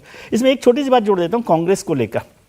कांग्रेस तो बड़ी पार्टी है, लेकिन कांग्रेस जिस तरह से ओबीसी वोट पर फोकस कर रही है, इस पॉलिटिक्स का फ़ायदा मुझे नहीं लगता कि कांग्रेस को मिलेगा जी। क्योंकि इंडिया अलायंस में जितने पार्टनर्स हैं कांग्रेस के अलावा, वो सब ओबीसी लीडर्स के पार्टनर्स हैं। तो जब ओबीसी की पॉलिटिक्स होगी तो उनके जो अलायंस पार्टनर्स हैं उनको फायदा होगा, कांग्रेस को नुकसान ही होने वाला है इस ओबीसी पॉलिटिक्स से। अच्छा, आपके बीच में यूपी, बिहार, योगी आदित्यनाथ, अखिलेश यादव, लालू यादव, तेजस्वी यादव, इनको लेकर कोई सवाल उठता हो अगर, तो आप लोग पूछ सकते हैं। यूपी बिहार की पॉलिटिक्स पर किसी के मन में कोई सवाल है? इधर जरा माइक मेरे पास भिजवा दें दोबारा। सौरभ जी, जब तक सवाल आप लें जी, तब तक मैं एक छोटी सी टिप्पणी जोड़ दूं।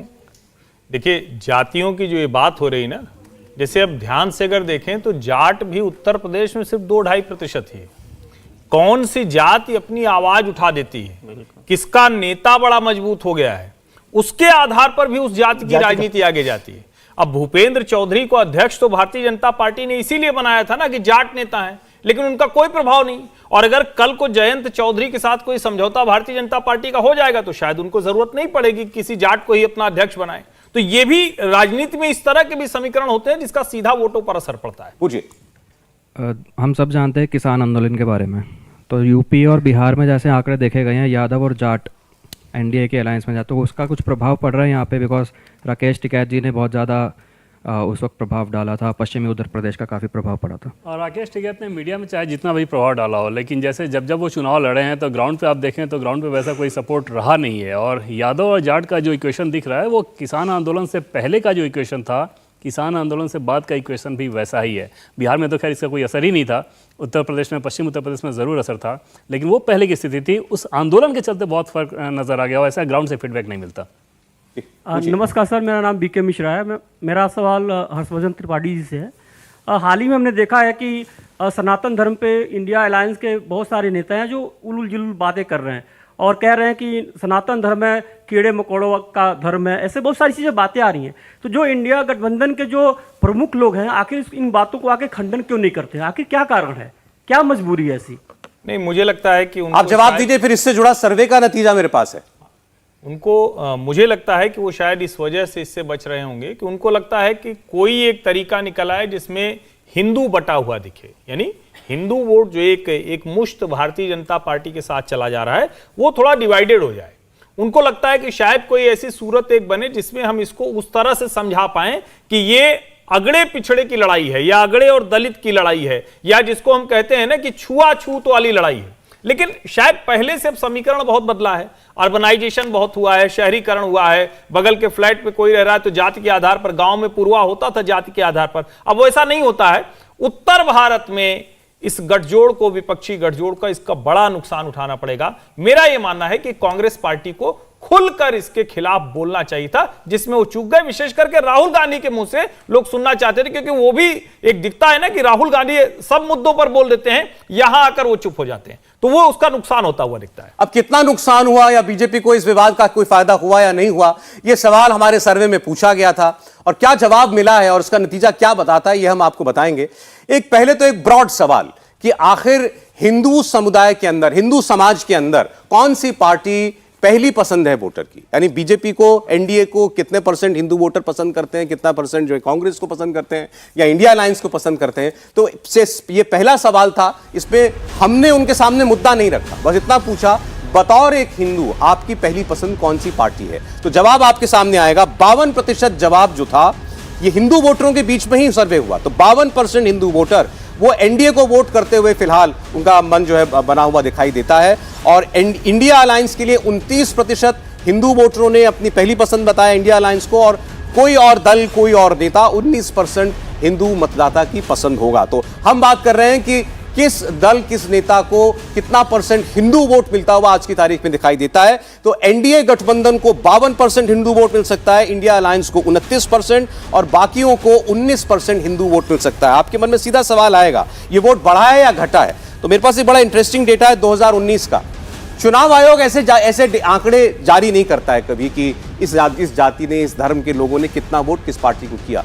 ये चुनावों के बाद फिर सर्वे होते हैं, फिर पता लगाने की कोशिश होती है कि किस आधार पर वोट डिवाइड हुआ है, पुरुष महिला, नॉर्थ साउथ, शहर ग्रामीण, ऐसे ही हिंदू या कोई और वर्ग या मुस्लिम वोट कितना किसी को गया। तो जो सर्वे हुए थे, जितने भी सर्वे, वो एक आसपास एक फिगर के पहुंचे थे और वो फिगर एग्जैक्टली यही था जो डेटा मैंने भी आपको दिखाया। यानी 2019 में भी लगभग 52% हिंदू वोट एनडीए गठबंधन को मिला था और आज 5 साल लगभग बीत गए, उसके बाद भी एनडीए के लिए 52% हिंदू वोट जाता हुआ हमें दिखाई देता है। अगर आप इस वक्त आप बीजेपी के नेता हो तो ये डेटा जो है ये आपको अच्छा लगेगा या आप चाहेंगे कि इसमें और बढ़ोतरी हो? हर्षवर्धन जी से सवाल है मेरा। नहीं, मुझे लगता है कि भारतीय जनता पार्टी के लिए तो ये बड़ा, जिसको कहते हैं ना कि उनकी आंखें चमक उठेंगी।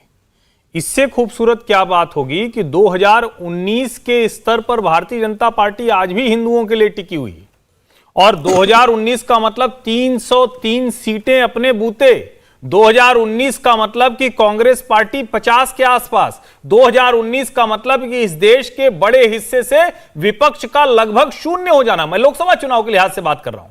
और इसका एक मतलब और ही होगा, नरेंद्र मोदी जो यूनाइटिंग फैक्टर थे वो हैं, और जो कोशिश विपक्ष कर रहा था कि कुछ जातियां हिंदू में से टूटेंगी, क्या नहीं टूट रही। और अगर वो नहीं टूट रही हैं और अभी जनवरी में राम मंदिर फिर से जब बनता हुआ दिखेगा, जब उसका भव्य लोकार्पण होगा, नरेंद्र मोदी जिसको कहते हैं ना कि त्रिपुंड लगा के भगवा पट्टा पहनकर और चलेंगे और दुनिया भर के लोग वहां पहुंचेंगे, तो फिर उसका परिणाम हिंदू के साथ कुछ मत प्रतिशत और जुड़ता हुआ दिखेगा, ऐसा मुझे लगता है। तो हिंदू वोट एकजुट अभी भी आपको बीजेपी के पीछे खड़ा दिखाई देता है, कम से कम डेटा ये बता रहा है। और जो बात हमें ये हिंदू वोट के सवाल पर डेटा ने बताया, ये जाति में नहीं बटा हिंदू, ये जाति का डेटा भी बता रहा है जो इससे पहले हमने दिखाया ओबीसी जाति का डेटा भी ये बता रहा है। हालांकि ये बात ठीक है कि भारतीय जनता पार्टी के नेताओं के लिए ये आंखें चमकने वाला फिगर होगा कि 52% पर है और उनका हिंदू वोटर इंटैक्ट है, लेकिन मैं इसे बहुत अच्छा नहीं मानता हूँ। डेमोक्रेटिक सिस्टम में एक हिंदू वोटर के तौर पर भारतीय जनता पार्टी की पहचान की जाए कि हिंदू वोट जो है भारतीय जनता पार्टी के पास जाता है।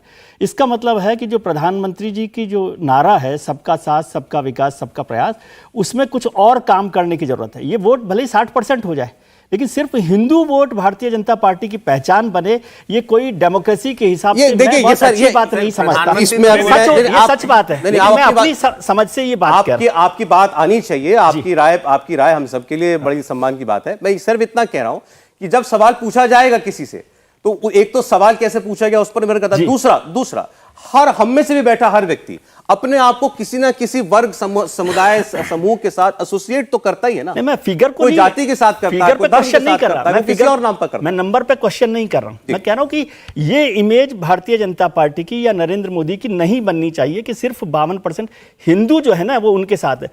70% वोट जो हो भले ही नरेंद्र मोदी के साथ, उसमें कोई दिक्कत नहीं है, लेकिन उसमें सब लोग शामिल हों। और भारतीय जनता पार्टी की, नरेंद्र मोदी जी की ये पहचान नहीं बननी चाहिए कि वो जब आप सब कहते हैं, जब हम कह रहे हैं 52% हिंदू वोट, तो ये हिंदू वोट तो देश का 80% वोट हुआ ना।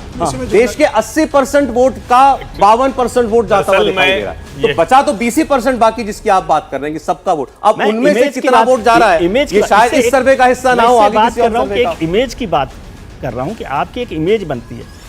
हिंदुस्तान जो है एक सेक्युलर कंट्री, अभी फिर वो बहस शुरू होगी कि सेक्युलर और सोशलिज्म पर जो डिबेट शुरू हुई थी संविधान को लेकर, लेकिन क्या प्रधानमंत्री की एक इमेज हिंदू नेता के तौर पर होनी चाहिए? जब मैं सबसे बात रिपीट कर रहा हूं, जब हम 80% हिंदू वाला देश है, जरूरी है। देखिए है क्या ना, कई बार हम जब इस तरह की बात करते हैं और विजय जी जो कह रहे हैं और प्रधानमंत्री जी जो कह रहे हैं, मैं दोनों को जोड़ के बताता हूं। उन्होंने कहा वोट मुसलमानों का मिले न मिले आप लोग घर घर जाइए, और 52% हिंदू वोट मिल रहा है, इसका मतलब बहुत सा हिंदू वोट भारतीय जनता पार्टी को नहीं मिला है।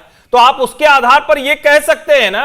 और इसका दूसरा पहलू है कि इसका मतलब देश के सारे राजनीतिक दल वो मुस्लिम परस्त हो गए, वो हिंदुओं का वोट नहीं पा रहे हैं। इसका मतलब तो यह भी हुआ, अगर भाजपा के ऊपर यह आरोप लगेगा तो जो दूसरे वोट हैं वो अगर उनको नहीं मिले तो मुस्लिम परस्त पार्टियां हैं क्या? इसका मतलब यह है कि नरेंद्र मोदी ने एक वर्ग में वो विश्वास जगाया है, दूसरा वर्ग उसके साथ उस तरह से नहीं जुड़ा, ये भले कह सकते हैं। और बाकी हिंदू नहीं, यही चिंता की बात, चिंता की बात नहीं है। ये इस देश का मूल चरित्र है, चिंता क्यों होनी चाहिए? अगर कोई बहुसंख्यक समाज है वो किसी देश की सत्ताधारी पार्टी के साथ जुड़ा या कहीं जुड़ा तभी सत्ता में आई, तो ये तो अच्छी बात है ना, डेमोक्रेसी में यकीन बढ़ रहा है लोगों का। देवेंद्र कुछ कहना चाह रहे हैं इस पे? और सौरभ, इसको थोड़ा इस रूप में समझें कि इसमें नरेंद्र मोदी या बीजेपी का कितना रोल है। अगर सेंगोल को लेकर प्रधानमंत्री नरेंद्र मोदी पार्लियामेंट जाते हैं और उससे कांग्रेस पार्टी उस पर ऐतराज जताती है, क्या ये प्रधानमंत्री नरेंद्र मोदी उसमें हिंदू वर्सेस मुस्लिम कर रहे हैं? अगर सनातन के अपमान की बात कही जा रही है और न सिर्फ तमिलनाडु से बल्कि कर्नाटक से भी वही आवाज़ आ रही है, बिहार से भी वही आवाज़ आ रही है, तो इसमें प्रधानमंत्री मोदी का रोल नहीं है। इसमें हिंदुओं के खिलाफ जाने का मैसेज कांग्रेस पार्टी और अलायंस के लोग खुद दे देते हैं, और वहाँ पर तो फिर ऐसे डाटा तो सामने आएंगे ही आएंगे। समस्या तब होती है अगर प्रधानमंत्री नरेंद्र मोदी इस तरह की बात करते हैं। अगर आप ही बार बार भगवा आतंकवाद जैसी बातें कहें, राम मंदिर को लेकर अगर कुछ पूछा जाए तो वहां पर उटपटांग बयानबाजी हो, स्वामी प्रसाद मौर्य लगातार उत्तर प्रदेश में आप कह रहे हैं कि हिंदू वोट बीजेपी के लिए कंसोलिडेट हो रहा है नरेंद्र मोदी के नाम पर, तो इस पर नरेंद्र मोदी क्या करें?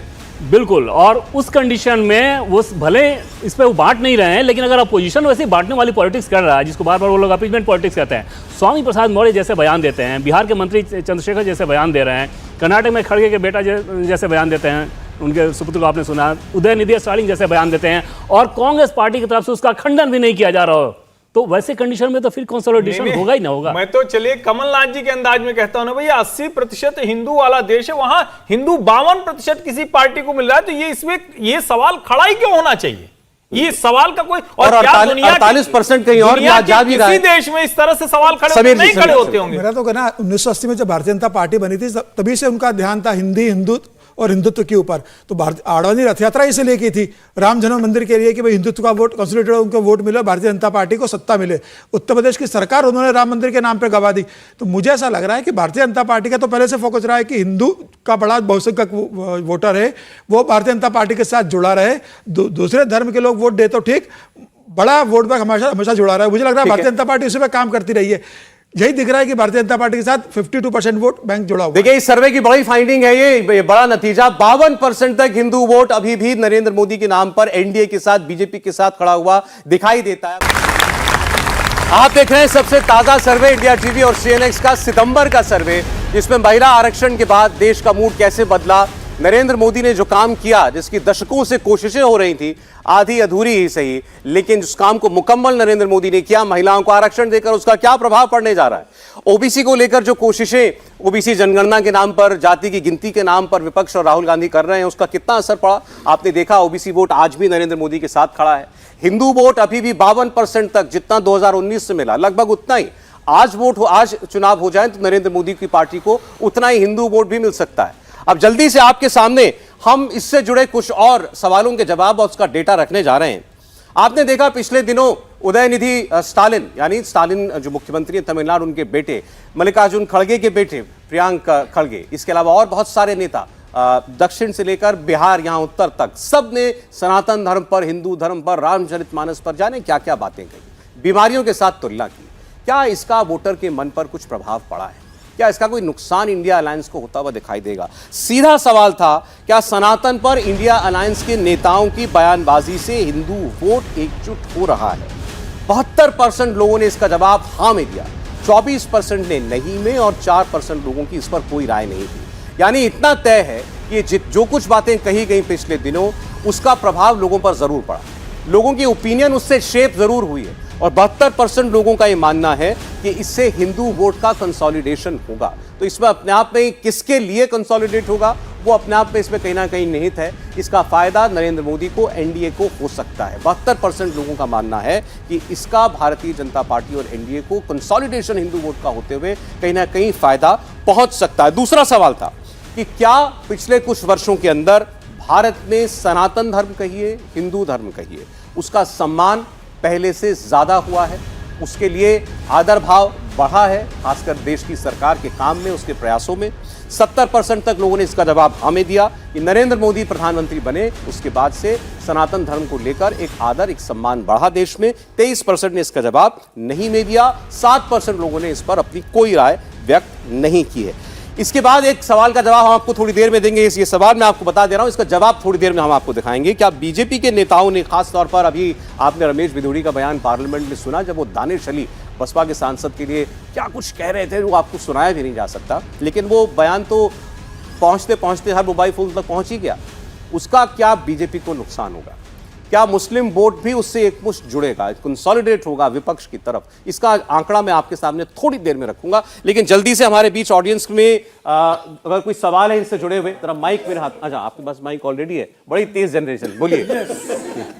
सर, मेरा नेम दीप्ति है और मेरा आपसे ये सवाल है कि ओवैसी जी हर जगह महिला अधिकार के बारे में बात करते हैं, लेकिन जब हमारा ये बिल पास हुआ महिला अधिनियम वाला, तो उन्होंने अगेंस्ट में क्यों वोट करा? विजय जी, बहुत सही सवाल है और ये सवाल महत्वपूर्ण है, लेकिन ओवैसी जी ने बाद में सफाई दी। जो उन्होंने एक तरह से बड़ी राजनीतिक जो समझदारी उनकी रही होगी कि भाई वो मुस्लिम वोट के लिए, उन्होंने साफ किया कि हमने जो वोट दिया है वो महिला बिल के खिलाफ नहीं दिया। महिला बिल में मुस्लिम महिलाओं को और ओबीसी महिलाओं को शामिल नहीं किया गया, उसकी वजह से ये वोट दिया। लेकिन मैं इसको बहुत कोई समझदारी वाला नहीं मानता।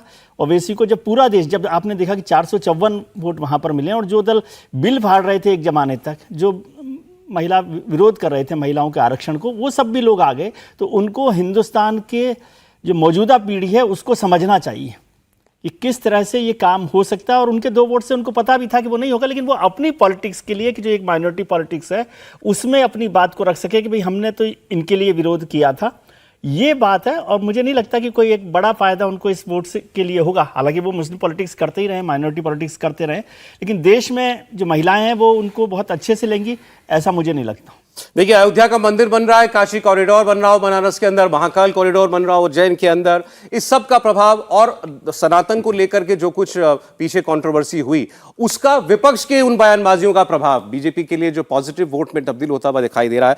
72% को लगता है सनातन विवाद का फायदा बीजेपी को होगा, हिंदू वोट कंसोलिडेट होगा और पिछली इस सरकार के कामकाज की वजह से सनातन का सम्मान देश के अंदर बढ़ा है, ऐसा 70% लोग मानते हैं। तो इसका मतलब इन दोनों ही फैक्टर्स का असर जो है वो जनता के बीच में है और इसका सीधा लाभ नरेंद्र मोदी को मिलने वाला है, इसमें कोई शक नहीं। बिल्कुल सौरभ, इसमें कोई दो राय नहीं। और जिस तरह से एक के बाद एक न सिर्फ बयान आ रहे थे बल्कि उन बयानों को लेकर खंडन कर दिया जाए सीधे 2 टूक शब्दों में, ऐसा कांग्रेस पार्टी की तरफ से, जो कि अलायंस के सबसे प्रमुख चेहरा के तौर पर वो पार्टी है, उनकी तरफ से कोई कोशिश भी नहीं दिखी। और उसमें यह मैसेज बहुत आसानी से चला गया कि ये इस अलायंस के ऊपर जो आरोप लग रहा है, और पहले की लीगेसी आपकी है ही कि आप भगवा आतंकवाद की बात करते हैं, हिंदू आतंकवाद ज़्यादा खतरनाक है, राहुल गांधी विदेशी नेताओं से इस बात को अगर कह रहे हैं, तो ऐसे माहौल में इस विरासत के साथ जब आप इस प्रकार की चीज़ों को कहें और दूसरी तरफ सामने प्रधानमंत्री नरेंद्र मोदी और अमित शाह की पॉलिटिक्स हो, जो कि बहुत गर्व के साथ हर हिंदुत्व से जुड़े हुए मसले को बहुत गर्व के साथ पेश करती हो। जनवरी में हम सभी देखेंगे लगभग 1 सप्ताह का कार्यक्रम चलना है राम मंदिर के शुभारंभ को लेकर, वहाँ पर जब मंदिर में पूजा पाठ शुरू होगा।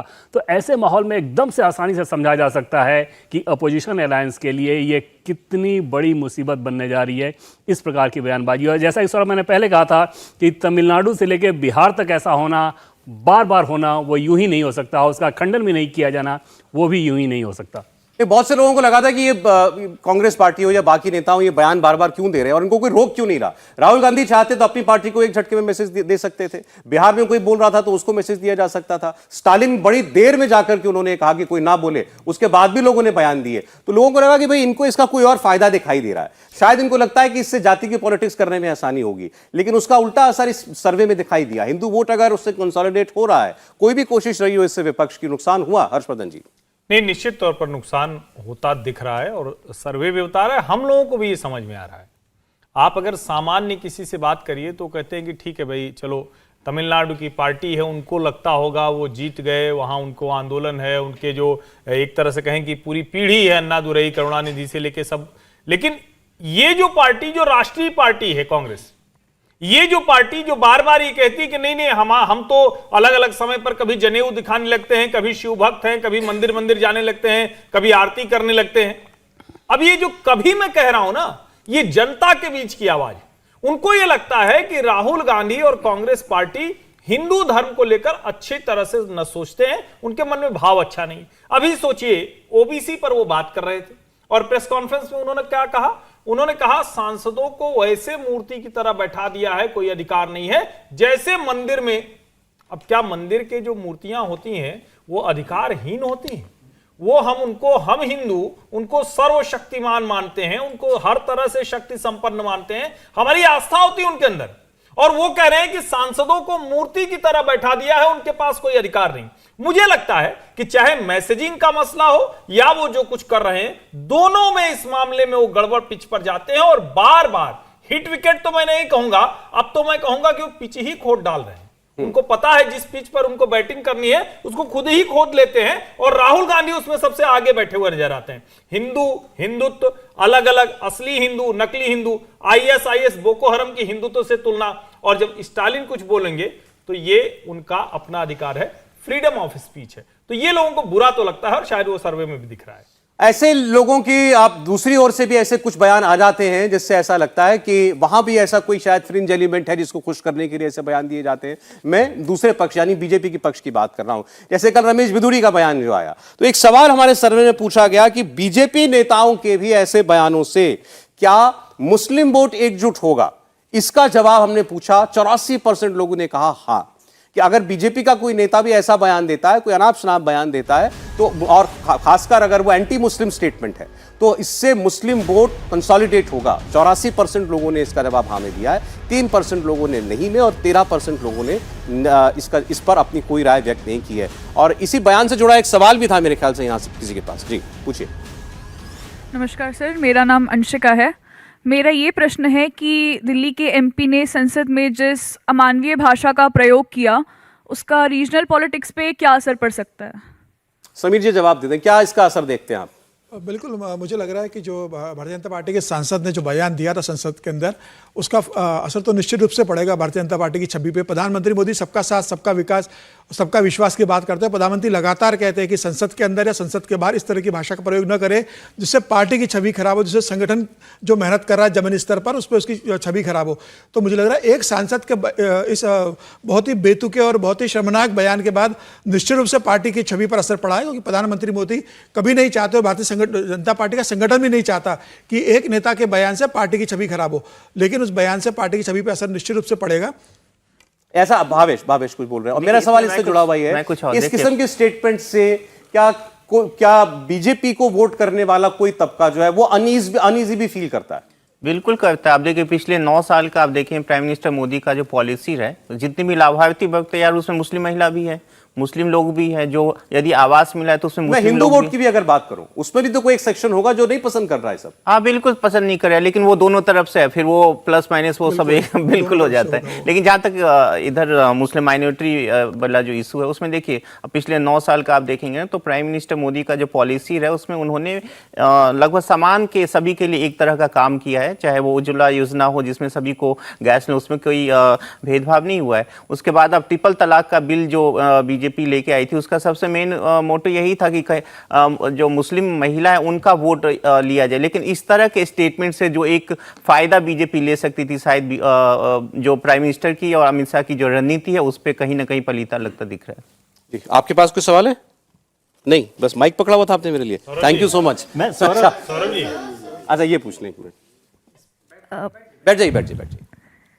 मेरा सवाल ये है कि जैसे यहाँ पर मैं युवा पीढ़ी को रिप्रेजेंट कर रही हूँ, तो युवा पीढ़ी में काफ़ी जने हैं जिनको उतना नहीं महत्वपूर्ण लगता है कि रिलीजन में क्या चल रहा है, पर ज़्यादा महत्वपूर्ण इस चीज़ को वो देते हैं कि हमारे फ्यूचर में अपॉर्चुनिटीज़ एंड हमारी फ्यूचर में जॉब ग्रोथ, जॉब मार्केट, इन सब में क्या होगा। तो इसमें क्या क्या चीजें आप नरेंद्र मोदी को किस किस्म का नेता मानती हैं, जो रिलीजन पर ज्यादा ध्यान देते हैं या जो फ्यूचर की ओर देखने वाले नेता हैं? फ्यूचर की ओर देखने वाले नेता हैं डेफिनेटली। देखिए, अपने देश की जो राजनीति है ना, चुनावी पॉलिटिक्स की बात करते हैं, क्योंकि मैं सिर्फ चुनावी बिजनेस से जुड़ा हुआ तो इसी की बात करते हैं। अपने देश की जो चुनावी पॉलिटिक्स होते हैं उसमें भी एक सेक्शन है लगभग 15 से 20% का, वो फ्लोटिंग वोट करते हैं। वो फ्लोटिंग वोट में युवा आ जाते हैं जो शहरों में बैठ के डिसाइड करते हैं, उनको को चुनाव के टाइम में डिसाइड करते हैं। उन लोगों को ना इस सब तरह की इशू अफेक्ट करते हैं, और वही लोग चुनाव बनाते भी हैं, वही लोग चुनाव जिताते भी हैं। उसमें चुनाव के आसपास जो दिखते हैं कि कौन सा ऐसा नेता है जो जॉब की बात कर रहा है, कौन पॉजिटिव कैंपेन कर रहा है, कौन किस तरह की पॉलिसी लेके आ रहा है, वही चुनाव जीतता है। आप पिछले 15-20 साल का इतिहास उठा के देख लिए, कोई भी नेता नेगेटिव पॉलिटिक्स क्या, नेगेटिव कैंपेन क्या, तो कोई भी चुनाव नहीं। इनका सवाल है, आपने कभी किसी सर्वे में इस सवाल का जवाब ढूंढने की कोशिश की कि आज देश के नौजवान के लिए उसका धर्म या धर्म इन जनरल क्या कोई विषय है, कोई मुद्दा है? देखिए, ये तो हकीकत है अपने देश की राजनीति की कि धर्म से जुड़े हुए लोग, अभी आपने देखा कि 52% जो हिंदू वोट कंसोलिडेट हुए हैं वो तो एक इशू है ना, या 84% जो मुस्लिम कंसोलिडेट हो रहे वो तो एक इशू है। अदरवाइज आप देखेंगे, जैसे मैंने अभी कहा, जो एक लाभार्थी वर्ग जो लगभग 60-70 करोड़ लोगों का जो तैयार हो चुका है, उसमें मुस्लिम भी तो है ना, तो फिर वो क्यों ना उस इशू को छोड़ के बीजेपी के लिए वोट करती है। तो धर्म एक इंपॉर्टेंट फैक्टर है, वो मेरे ख्याल से खूबसूरती भी है, चाहे बदकिस्मती। एक सवाल और ले लेंगे, फिर मुझे अगला आंकड़ा दिखाना पड़ेगा। पूछिए। नमस्ते सर, मेरा नाम सय्यम है। मेरा क्वेश्चन वुमेन रिजर्वेशन बिल से रिलेटेड है। सर, ये जो बिल पास हुआ है, आगे जाके इस पे एक्ट होगा, तो सर इससे क्या साउथ और नॉर्थ डिवाइड हो सकते हैं? क्या ऐसा कुछ हो सकता है? मैं इस पर बात करता हूँ।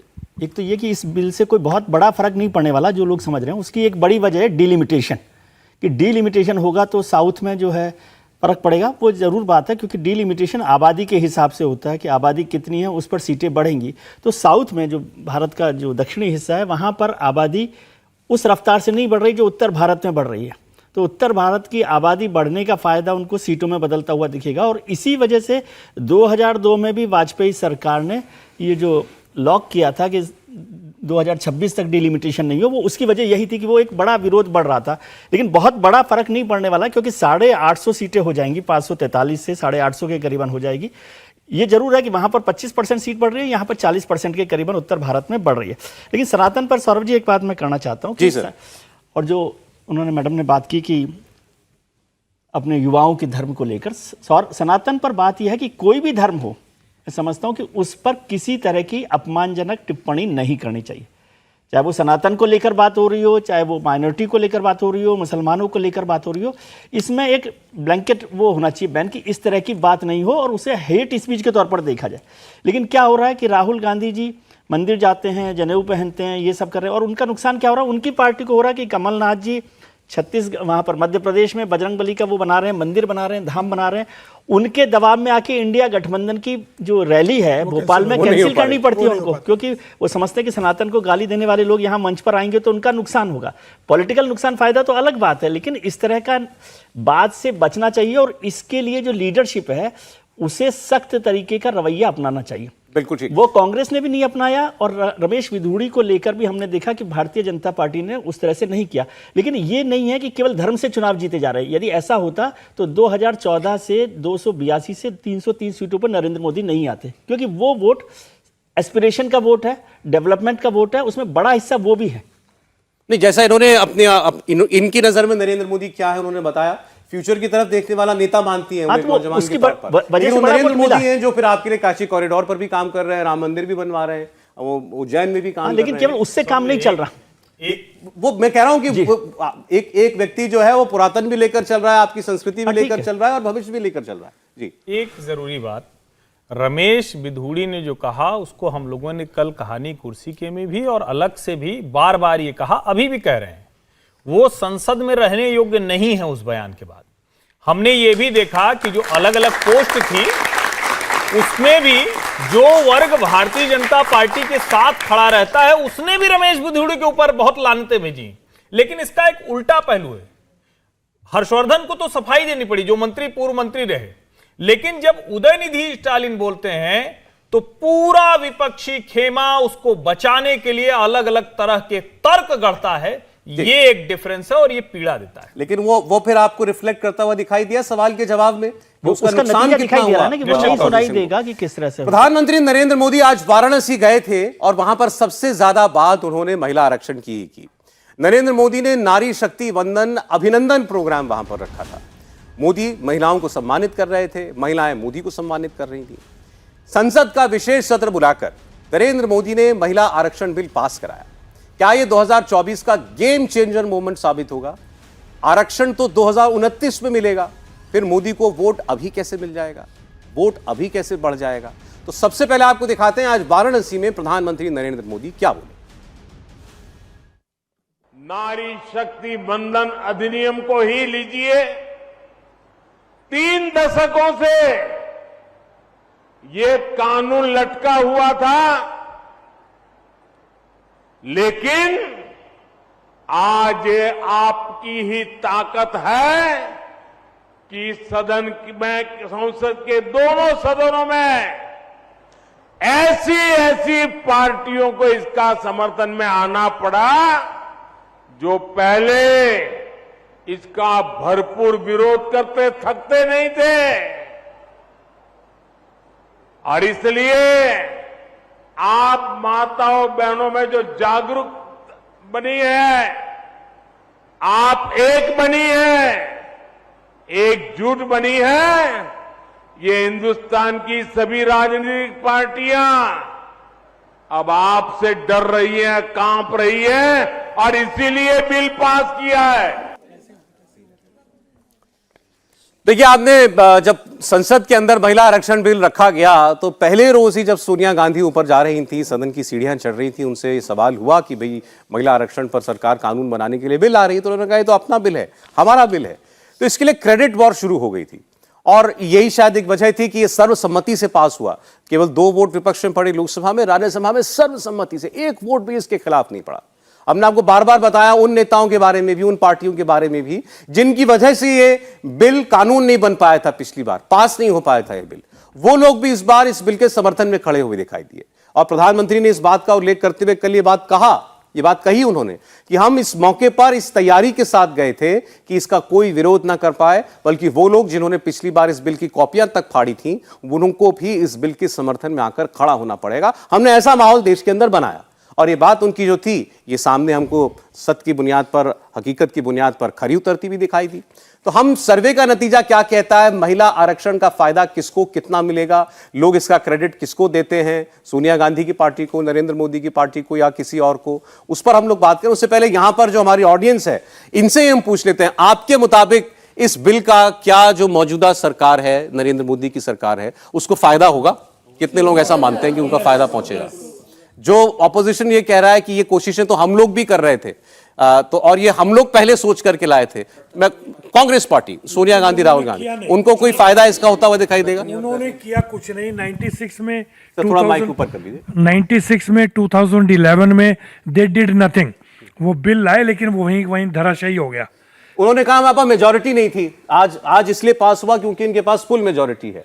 उस पर गठबंधन की सरकार थी। 96 में नरसिम्हा राव की सरकार थी, 2011 में मनमोहन सिंह की सरकार थी। बेशक गठबंधन की सरकार थी, वो मस्टर कर सकते थे, लेकिन उन्होंने किया नहीं, कोशिश नहीं की। आपको लगता है वो चाहते तो पास हो जाता? बिल्कुल हो जाता, बिल्कुल हो जाता। अगर चाहते तो कांग्रेस सरकार करा सकती थी। तो सोनिया गांधी तो खुद महिला और अध्यक्ष थी अपनी पार्टी की, आप कह रहे हैं कि उन्होंने कोशिश नहीं की होगी इसके लिए? नहीं की है, सिर्फ ड्रामाबाजी है। लगा पास होने लगा तो इसलिए चलो भी अपना बिल। वो मोदी को कह रहे ड्रामाबाज, लेकिन वो खुद ड्रामाबाज है। किसी और को जोड़ना है इस बात पर? कुछ पीछे देख दीजिए सर। अभी तक कांग्रेस और एक अपना नाम बताइए, भी कैमरा पहुंचेगा आप तक। मेरा नाम है सचिन तनेजा। सर, जो कांग्रेस जैसी पार्टी है वो सिर्फ बोल सकती है कि हम ये बिल लाए, वो उन्होंने सिर्फ इंट्रोड्यूस करा, बट वो कभी भी ऐसे बिल्स को पास नहीं कर पाए। मोदी सरकार सिर्फ बोलती नहीं, हर चीज करके भी दिखाती है। आपको लगता है कि इस सरकार ने और प्रधानमंत्री नरेंद्र मोदी ने जो कहा है वो किया है? बिल्कुल किया है। उन्होंने कहा था 370 हटाएंगे, सिर्फ उन्हीं में दम था जो 370 हटा सकते थे। चलिए, बहुत सारे सवाल और होंगे हमारे बीच। मुझे माइक दे दें, मैं आ जाऊंगा आपके पास दोबारा। जल्दी से हम फिर अपना पहला सवाल जो सर्वे का था उसका नतीजा आपके सामने रख देते हैं। सीधा सवाल कि आपके मुताबिक महिला आरक्षण का श्रेय किसको जाता है? महिला आरक्षण ये आज हकीकत बना देश में, इसका श्रेय, इसका क्रेडिट किसको मिलना चाहिए? नरेंद्र मोदी को, सोनिया गांधी को, या किसी और को? ये दो नाम हमने साफ साफ पूछे। नरेंद्र मोदी को इसका श्रेय मिले या सोनिया गांधी को इसका श्रेय मिले। 69% लोगों ने, 69% लोगों ने कहा इस बिल को हकीकत बनाने का श्रेय नरेंद्र मोदी को ही जाता है। 20% लोगों ने कहा सोनिया गांधी को इसका क्रेडिट मिलना चाहिए। यानी देश में लगभग 70% जो हमारे सर्वे में जवाब देने वाले लोग थे, उनका मानना था कि अगर आज देश में महिलाओं को आरक्षण मिल रहा है तो इसका क्रेडिट सिर्फ और सिर्फ नरेंद्र मोदी का है। आपने ऑडियंस में से भी कुछ लोगों की राय सुनी। ये नरेंद्र मोदी ने इस काम को, इसका बीड़ा उठाया और इसको करके दिखाया। कांग्रेस पार्टी ने इसको लेकर के प्रयास किया। लोगों को लग रहा है कि शायद उन्होंने अपनी पूरी ताकत से इसके पीछे अपने एफर्ट्स नहीं डाले, इसलिए शायद हकीकत नहीं बन पाया। तो आप गैप देखिए, लगभग 70% लोग इसका श्रेय नरेंद्र मोदी को देते हैं, 20% लोगों को लगता है कि सोनिया गांधी को इसका क्रेडिट मिलना चाहिए। तो ये जो क्रेडिट का झगड़ा था देवेंद्र, मेरे ख्याल में ये सर्वे का नतीजा काफी कुछ साफ कर दे रहा है। इसके बाद कुछ कहने की जरूरत नहीं। बिल्कुल सौरभ, और किसी भी वोटर्स को ये बात बहुत आसानी से समझ में आ जाएगी कि आपने इतने समय तक लटकाया रखा, और ख़ासतौर पर तब जब 2010 में अगर राज्यसभा में इसे पास कराया गया और लोकसभा में कोशिश भी नहीं दिखी, एटलीस्ट कोशिश दिखी होती तो शायद एक मैसेजिंग जाने में सफल हो सकते थे जिस गठबंधन के राग का। और जो समस्या बता रहे हैं कांग्रेस पार्टी के नेता राहुल गांधी अब ये कह रहे हैं कि हाँ ये खेद है, अफसोस है, प्रेस कॉन्फ्रेंस में जब उनसे पूछा गया तो इस अफसोस का बहुत मतलब नहीं है। दूसरी चीज़ की आपके समय जो कोशिश हुई भी उसमें इतनी विकृत तस्वीर दिखी कि एक दूसरे का कॉलर पकड़ा जा रहा है, बिल की कॉपी फाड़ी जा रही है, माइक तोड़े जा रहे हैं। और अब अगर इतनी आसानी से वो बिल पास हो रहा है आप लोगों की मौजूदगी में भी और उन दलों की मौजूदगी में भी जिन दलों ने इन सारे कामों को किया था, तो वहां पर सीधे सीधे क्रेडिट चला जाता है उस व्यक्ति के ऊपर जो कि इस पूरे मामले को लीड कर रहा है। वहां पर प्रधानमंत्री नरेंद्र मोदी बहुत सक्सेसफुली इस मैसेज देने में सफल रहे कि जिस चीज़ को इतने सालों से लटकाया गया था मैंने तो उसे चुटकी बजा के पास करा दिया। देखिए, ये तो हमेशा ही हमारे देश में कहा जाता है कि भाई कोई योजना लॉन्च होती है तो कोई पार्टी कहती है जब हम सरकार में थे हम इसे लेकर के आए थे, उसके बाद हमारी सरकार चली गई, अब नरेंद्र मोदी ने उसको इंप्लीमेंट कर दिया, क्या बड़ा काम किया। लेकिन जिसकी सरकार में जिसको जो मिलता है तो वो तो उसी को श्रेय देगा। आज अगर ये कानून बन गया और हमने देखा कि बन गया तो जिसकी सरकार है उसी को इसका क्रेडिट दिया जाएगा। ऐसे ही राम मंदिर पर लागू होता है, ऐसे ही सरकार की और स्कीमों पर भी लागू होता है। विपक्ष के पास इसके ऊपर कहने के लिए क्या है? एक लॉजिक वो और देते हैं हर्षवर्धन जी, 9 साल से क्यों नहीं लेकर के आए भाई, अभी क्यों लेकर के आए? और विपक्ष ये कहता है कि देखिए हमारी भूमिका तो इससे पता चल जाती कि सर्वसम्मति से पारित हुआ, हमने तो विरोध भी नहीं किया इसका। लेकिन नरेंद्र मोदी जो कह रहे हैं ना कि हमने वहां लाकर खड़ा कर दिया जहां इनके पास कोई विकल्प नहीं था। और आप अगर ध्यान से देखें तो 2014 से लेकर आज तक कोई ऐसा वर्ष नहीं रहा है जब नरेंद्र मोदी सरकार ने देश के किसी बड़े लटके हुए एजेंडे को फिनिश नहीं कर दिया हो, यानी पूरा नहीं कर दिया हो कोई ऐसा काम। और कोई ऐसा काम बताइए जिसको आप कहेंगे कि नहीं ये वाला बाद में लाते, ये वाला पहले लाते। और इस वाले मामले में तो बड़ा रोचक है। देखिए, हम लोग भी खूब अनुमान लगा रहे थे, अंत में अनुमान लगाते लगाते पहुंचे और ढेर सारी चीजें हुई, उसके पहले सोनिया जी की चिट्ठी आ जाती है। यानी इतना दबाव था कि ये इस बार सरकार महिला आरक्षण पास कर देगी, इसलिए पहले से चिट्ठी डाल दो, नहीं तो हमारा तो नंबर ही नहीं लगेगा। ये जो दबाव बनाने की रणनीति नरेंद्र मोदी की थी ये कारगर रही, और शायद यही वजह है कि बिना किसी हल्ले हंगामे के, और मुझे लगता है कि जो लोग भी हैं अभी जो इस शो को देख रहे हैं, सुन रहे हैं, सबको संसद के दोनों सदनों में इसके विपक्षी पार्टियों ने जो वोट किया है उनके नेताओं के भाषण सुनने चाहिए। उन्होंने क्या क्या नहीं कहा इस बिल को लटकाने के लिए, लेकिन चूंकि उनको पता था सरकार के पास नंबर्स है, सरकार इसको पारित करा लेगी। अगर हमारे नंबर खिलाफ में खड़े दिखें तो भैया घर में भी नहीं मिलेगा वोट, तो बाद में घर की महिला भी घुसने नहीं देगी, इसीलिए ये काम किया है उन्होंने। मुझे लग रहा है आप थोड़ी ज्यादा जाती कर रहे हैं। इतना तो श्रेय विपक्ष को दे कि चलिए इस बड़े काम में, इस अच्छे काम में उन्होंने साथ तो दिया। नहीं, अगर इसके बाद वो इस पे कोई इफ बट ना लगाते तो बिल्कुल श्रेय देते। ये ऐसा ही बिल था जिसपे कोई इफ बट लगाने की जरूरत नहीं थी। लेकिन आप किसी को देखिए, आप उसके बाद भी राहुल गांधी की प्रेस कॉन्फ्रेंस देखिए जिसमें उन्होंने कहा कि मूर्त की तरह बैठा दिया है। अब मूर्ति की तरह बैठा देना ये तो किसी भी वो आगे बढ़ गए ना हर्षवर्धन जी। अब महिला आरक्षण का मुद्दा तो हो गया, इसका तो क्रेडिट मोदी जी को मिलना है, मिलेगा। अब वो अपने अगले एजेंडा पर चले गए। अब उनको ओबीसी दिखाई दे रहा है। 9 साल में ये एजेंडा क्यों नहीं लेकर आए कि महिला बिल लाना चाहिए था? विपक्ष 9 साल में ये एजेंडा मोदी सरकार पर दबाव बनाने के लिए क्यों नहीं लाए? घुटनों पर ला देती मोदी सरकार को। कहते तो है ना जो हम ठान लेते हैं कर लेते हैं, लेकिन राहुल जी ठाने ही नहीं महिलाओं के लिए। महिला आरक्षण उनके एजेंडे में ही नहीं था। कमाल है ये। विजय त्रिवेदी जी, इसका साथ देने के बाद भी क्या विपक्ष को कुछ हासिल नहीं होने जा रहा? महिला आरक्षण के नाम से जो भी कुछ वोट अगर बना देश के अंदर, तो देखिए कोई भी काम जो कर देता है ना उसको उसके क्रेडिट मिलती है और मिलनी भी चाहिए। जो 69% आज दिखाई दे रहा है आपके सर्वे में, वो ठीक बात है, क्योंकि नरेंद्र मोदी की सरकार ने ये काम किया। और फैसले कैसे होते हैं? पॉलिटिकल विल से होते हैं। ये बात ठीक है कि नरेंद्र मोदी सरकार के पास आज बहुमत था, उन्होंने ये सारा काम कर दिया, सर्वसम्मति से बिल पास हो गया। राज्यसभा में तो बहुमत नहीं था। लेकिन एक चीज़ और करेक्ट कर दूं, बहुत सारे लोगों ने कहा कि कांग्रेस ने नहीं किया। 2010 में कांग्रेस ने राज्यसभा में इस बिल को पास करवा लिया, लेकिन उस समय उस पार्टी के पास अगर पॉलिटिकल विल होती, क्योंकि केवल गठबंधन का बहाना नहीं होता, राज्यसभा में पास हो गया था ना, गठबंधन का बहाना नहीं चलता है राज्यसभा में अगर पास नहीं करवाते। यदि पॉलिटिकल विल होती, और उसमें तो बहुत इंटरेस्टिंग बात थी, आप इसको समझने की कोशिश कीजिए। जब 2010 में राज्यसभा में पास हो जाने के बाद लोकसभा में बिल क्यों रुका? केवल ओबीसी की वजह से, क्योंकि जो उनके सहयोगी दल थे वो चाहते थे कि ओबीसी का जो हिस्सेदारी है इसमें शामिल कर लिया जाए। अगर यूपीए सरकार उस समय ही इसको शामिल कर लेती, ओबीसी के जो मांग थी वो मुलायम सिंह यादव, लालू यादव, नीतीश कुमार, जो भी दल थे वो उनका केवल इसी का दबाव बना रहे थे ना, तो उस समय ये कर लेते तो दोनों ही काम हो जाते। मतलब कोई एक्सक्यूज नहीं बच रहा था। एक बड़ी बात है, गठबंधन की राजनीति का फर्क तो था ही कि दबाव बना हुआ है, और इस वजह से देवगौड़ा सरकार भी नहीं कर पाई थी उसको, उस वजह से वाजपेयी सरकार के वक्त भी नहीं हो पाया। लेकिन पॉलिटिकल विल की बात है, आज भी ये इतना आसान काम, आज हमें लग रहा है कि सर्वसम्मति से हो गया। क्या आपको लगता है कि आज कोई विरोध नहीं होगा? भारतीय जनता पार्टी में भी कुछ लोग हैं जो उसका विरोध करते रहे हैं, सहयोगी दलों में भी बहुत सारे ऐसे दल हैं जो विरोध करते रहे हैं। लेकिन जब पॉलिटिकल विल हो जाए, पॉलिटिकल लीडर तय कर ले, मैं बार बार ये बात कहता हूँ कि पॉलिटिकल लीडर वो होता है जो धारा के खिलाफ जाकर भी सही चीज पे खड़ा रहे। अब ये भी तो हो सकता है, ये रिस्क आज भी बनी हुई है कि ओबीसी को शामिल नहीं किया तो भारतीय जनता पार्टी को नुकसान हो जाए। लेकिन एक फैसला करने के लिए आपको तय करना पड़ता है कि हम इसको ठीक समझते हैं, इस पर चलना चाहिए और इसके लिए खड़ा होना चाहिए। और वो एक वजह बनी और पूरे देश भर, आपको याद दिलाऊं 2010 में जब पास हुआ तो ममता बनर्जी की जो पार्टी है टीएमसी, उसने शामिल ही नहीं हुई उसमें, बीएसपी ने वॉकआउट कर दिया। तो बहुत सारी चीज़ें हैं जिनको अंदर से समझने की जरूरत होती है। और आज वो पार्टी एनडीए के साथ नहीं है, टीएमसी, लेकिन वो लोग भी उसके साथ समर्थन में आए। मुझे तो ये लग रहा है कि एनडीए वर्सेस इंडिया गठबंधन के कुछ पॉलिटिकल इक्वेशन बहुत जल्दी बदल तो नहीं जाएंगे इस सबसे, क्योंकि बहुत सारे लोगों ने एनडीए को समर्थन दिया ना इस बिल को समर्थन देने का मतलब एनडीए को भी समर्थन देना है। तो क्या 2024 आते आते कुछ और पॉलिटिकल इक्वेशंस बदल सकती हैं? इस बात की आशंका को भी आप इनकार नहीं कर सकते। देखिए, जब हम बात कर रहे हैं कि इसका श्रेय किसको मिले, और नरेंद्र मोदी की सरकार में बहुत सारे ऐसे काम हुए जो जिनको बताया गया कि बचाया जाता है, और सच भी है कि ये महिलाओं के लिए काम थे, उनकी जिंदगी को बेहतर करने वाले काम थे, या उनके जीवन में अगर कोई कुछ एक चीजें बहुत सारी दुश्वारियां पैदा कर रही थी तो उस चीज को हटाने के लिए कुछ फैसले लिए गए। जैसे ट्रिपल तलाक का फैसला लिया गया।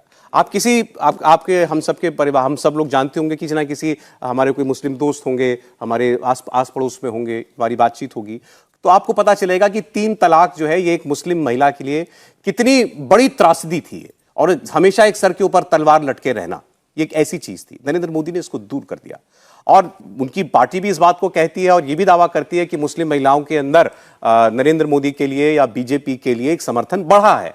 एक सवाल महिला आरक्षण से जुड़ा हमने कुछ यूं पूछा कि हिंदू जो रिस्पोंडेंट्स हैं इस सवाल के, वो किस हद तक मानते हैं कि नरेंद्र मोदी को इसके लिए श्रेय मिले महिला आरक्षण लाने के लिए, और मुस्लिम समुदाय की जो महिलाएं हैं वो किसे इसके लिए जिम्मेदार मानती हैं बिल पास कराने के लिए, नरेंद्र मोदी को या सोनिया गांधी को या किसी और को। तो हिंदुओं में इसका जवाब जो था, हिंदू महिलाओं में, वो हमें दिखाई दिया 74% लोगों में हिंदू रिस्पोंडेंट्स ने बोला इसका श्रेय नरेंद्र मोदी को मिलना चाहिए। ओवरऑल ये 70% था, हिंदुओं में ये 70% हो गया जिन्होंने कहा कि नरेंद्र मोदी को क्रेडिट मिलना चाहिए।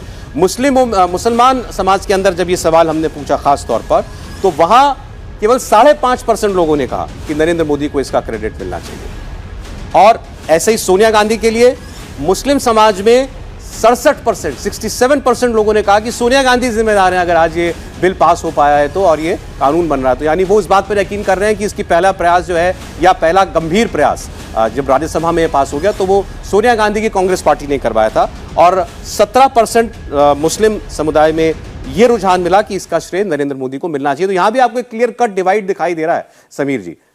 बिल्कुल, इसमें कोई दो राय नहीं। मुस्लिम समाज में एक अलग सोच है, हिंदू समाज में अलग सोच है। बिल्कुल, ये दुर्भाग्यपूर्ण है कि प्रधानमंत्री मोदी के इतने प्रयासों के बाद कि लगातार उनकी कोशिश थी कि महिला आरक्षण बिल आना चाहिए और लगातार कहते थे कि महिलाओं के अधिकारों के लिए। और अब देखिए, प्रधानमंत्री मोदी जब 2014 में प्रधानमंत्री बने तो महिला मोर्चा से उन्होंने स्पष्ट रूप से कहा था कि जो भी योजनाएं अब लागू होंगी उस महिला मोर्चा को उसका पता करना है कि जमीनी स्तर पर कितनी लागू हो रही है, नहीं हो रही है। 2022 में उन्होंने इसकी बैठक ली महिला मोर्चा की और कहा कि आप गाँव में जाइए, पता करिए कि महिलाओं को वो कितनी योजनाएं मिल रही है, उनका लाभार्थी महिलाओं की लिस्ट तैयार कीजिए और उनसे लगातार संपर्क में रहिए। तो मुझे ऐसा लगता है कि प्रधानमंत्री मोदी लगातार महिलाओं को लेकर जो योजना लागू करते रहते हैं और उसका फीडबैक भी लेते रहते थे कि पहुंची कि नहीं पहुंची। और महिला मोर्चा ने खासतौर से गाँव की महिलाओं के लिए सुषमा स्वराज सम्मान पुरस्कार शुरू किया था कि जितनी जिले हैं हिंदुस्तान के अंदर, उन हर जिले में 10 ऐसी महिला आइडेंटिफाइड की जाए जिन्होंने अपने समाज के लिए या गांव के लिए कुछ काम किया है, उन्हें सुषमा स्वराज सम्मान से सम्मानित किया जाए। तो एक बड़ा योजना है जो भारतीय जनता पार्टी पिछले 1 साल से शुरू कर रही है, 2024 तक महिलाओं के बीच कैरी करने वाली है। तो मुझे ऐसा लग रहा है कि प्रधानमंत्री मोदी को ही इसका क्रेडिट जाना चाहिए लागू करने का। हाँ, अगर 2014 से लगातार अगर विपक्ष इस बात का जिक्र करता कि महिला आरक्षण का बिल प्रधानमंत्री मोदी तुरंत लेके हम समर्थन करना चाहते हैं, तो ये माना जा सकता था कि विपक्ष की इसको लेके बहुत सीरियस है। लेकिन जब प्रधानमंत्री मोदी लेके आए तब विपक्ष ने इस बात को उठाना शुरू किया। मुझे लगता है यह सिर्फ और सिर्फ प्रधानमंत्री मोदी की इच्छा शक्ति है, उनका प्रधानमंत्री महिलाओं के प्रति एक समर्पण भाव है, जिसके कारण यह बिल पास हो सका। ये आपके सर्वे बता रहा है केवल 5.5-6% मुसलमान मानते हैं कि इस बिल का क्रेडिट नरेंद्र मोदी को मिलना चाहिए। तो वही मैंने कहा कि बहुत सारे इश्यू होते हैं जो धर्म से जुड़ जाते हैं, शायद इसी वजह से महिला आरक्षण का मुद्दा भी धर्म के चश्मे से देखा जाने लगा। प्रोग्रेसिव है वो, हो सकता है कुछ लोग इनको मानते हो, लेकिन बहुत सारे इश्यूज होते हैं। अभी जैसे आपने देखा 1-2 दिन पहले जो बीजेपी के कुछ नेताओं का जो स्टेटमेंट में आया था, तो बहुत सारे इश्यूज होते हैं, एक ही इशू नहीं होते। समर्थन के लिए आपको जरूरी नहीं है कि आपको कोई एक ही इशू पे आपको समर्थन मिला जाए। पर इससे बढ़ के मैं कुछ कह रहा हूँ कि ये महिलाओं को लेकर प्राइम मिनिस्टर मोदी का क्यों ऐसा फोकस रहता है। देखिए 2019 जो लोकसभा चुनाव हुआ था उसमें 67.18% महिलाओं ने वोट दिया था और पुरुषों की जो तादाद थी वो कम थी, 67.02%। एक्सपेक्टेड है कि इस बार भी वही तादाद रह सकते हैं। महिलाओं का जो वोटों का जो रुझान है वो शायद और बढ़ सकता है, इसलिए और बढ़ जाएगा। बिल्कुल, मुझे लग रहा है कि महिलाओं का जो वोट प्रतिशत है वो और बढ़ना चाहिए, क्योंकि महिलाओं में जो अवेयरनेस आई है उसके वजह से ये होगा। और जो इसका पूरा फोकस है लगभग 150 से 160 सीटों पे, आप देख सकते हैं वो किधर जाएगा, कितना फैसला होगा, वो तो बहुत सारी चीज़ों पर निर्भर करता है, इफ एंड बट पे कि कैसा कैंपेन होता है, किस तरह होता है। लेकिन इसका जो इफेक्ट हो सकता है काफी सीटों पे देखा जाएगा आने वाले दिनों में। जी, और आपने महिला वोट की बात की है। 2019 के चुनाव में 46% महिलाओं का वोट मिला था नरेंद्र मोदी को, यानी महिलाओं में से 46% वोट केवल नरेंद्र मोदी के नाम पर था। पुरुषों में 44%। ये एनडीए की बात मैं आपको बता रहा हूं, बीजेपी की नहीं, एनडीए यानी सारे एनडीए घटक दलों को जोड़ने के बाद। अब कुछ एक सवाल आपके बीच में से और कोई कुछ पूछना चाहता है? जिन्होंने ना पूछा अभी तक, आपने सवाल ना पूछा तो पूछिए। सर नमस्कार, मेरा नाम नितिन चौबे है, मैं एक हिंदू हूँ और कांग्रेस ने राहुल गांधी ने सवाल किया था या तो बोला था लोगों को कि वही लोग जाते हैं मंदिर फिर वही बाहर छेड़ते हैं, तो हम कैसे मान ले कि आने वाले समय में हिंदू कांग्रेस के साथ रहेगा और क्यों रहेगा? आपको अब ये बात अभी तक याद है? कई साल हो गए इस बात को तो। सर अभी भी याद है सर, जनता भूलती नहीं है विजय जी। ये तो हमने पहले ही बात कही कि किसी भी धर्म को लेकर कोई भी अपमान की बात की जाए ये किसी भी तरह से सही नहीं कही जा सकती, इसके लिए कोई जायज़ ठहराने की कोई बात ही नहीं है। और पॉलिटिकल लीडर्स को, खासतौर से राहुल गांधी जैसे लोग हों जो ये बात कर रहे हों, उनको सबके दिमाग में बात रहती है, वो कब निकल कर आती है कब नहीं निकल कर। और हिंदुस्तान की जो वोटर है वो बहुत खास तौर से चुप रहता है आमतौर पर, लेकिन जब वोट का नंबर आता है तो वो उसका जवाब उस पर देता है।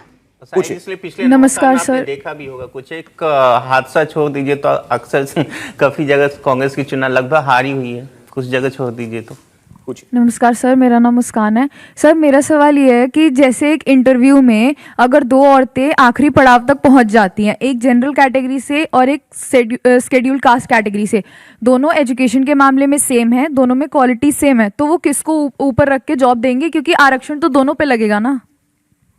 ये तो टेक्निकल चीजें नहीं, क्लियर कर दीजिए इनके लिए। ये देखिए बड़ा स्पष्ट है, आपके कॉलेज में आपकी नौकरियों में जो आरक्षण है जैसे चल रहा था वैसे ही चलेगा। वहां महिलाओं के लिए अलग से कोई आरक्षण नहीं, वहां शेड्यूल्ड कास्ट और शेड्यूल्ड ट्राइब के लिए आरक्षण है, तो वहां तो ये खत्म हो गया।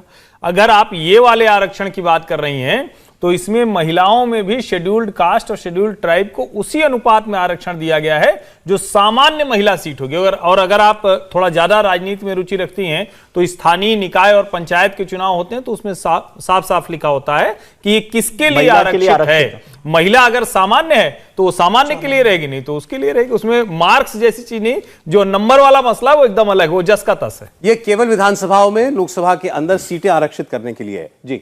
और कोई? नमस्कार सर, मेरा नाम कनिका भाकुनी है। मेरा प्रश्न आपसे विमेंस रिजर्वेशन बिल के ऊपर है। मेरा प्रश्न आपसे ये है कि महिलाओं के लिए कानून तो काफ़ी बनाए गए हैं, लेकिन उनके अनुपालन में दृढ़ता कम दिखाई गई है। तो क्या विमेंस रिजर्वेशन बिल लागू होने के बाद ये चीज़ें इग्नोर करी जाएंगी या फिर उन पे दृढ़ता दी जाएगी? पॉलिटिकल पार्टिसिपेशन का मतलब ही ये होता है कि आप सरकार में हिस्सेदारी है। जब बात हम कर रहे हैं आज, ये रिजर्वेशन की बात ही क्यों हो रही है? क्योंकि आज जब रिजर्वेशन नहीं है तो महिलाओं की हर बात के लिए आपको पुरुष सांसद जो है हमारी सरकारों में, हमारे संसद में, विधानसभा में, उनसे मांग कर रहे हैं। जब आप 1/3 वहाँ पर हो जाएंगे, हर तीसरी सीट पर महिला बैठी है, तो उसकी आवाज़ को कोई भी सरकार कैसे इग्नोर कर सकती है? और इसका मतलब ये नहीं कि जो सरकारें आज हैं वो महिलाओं के खिलाफ चल रही है, और वो भी अपना काम कर रही है। इतने बड़े बड़े कानून अभी आए हैं, आपने देखा होगा, निर्भया से लेकर अभी तक जो लगातार बात हुई है। और इसका कुछ दूसरा पक्ष भी होता है। बहुत सारे लोग कहते हैं कि महिलाएं आज आ जाएंगी तो क्या फ़र्क पड़ जाएगा। 1957 में पहली बार सुचित्रा कृपलानी उत्तर प्रदेश में मुख्यमंत्री बनी थी। सरोजनी नायडू उससे पहले आज़ादी के वक्त में लड़ाई लड़ रही थी।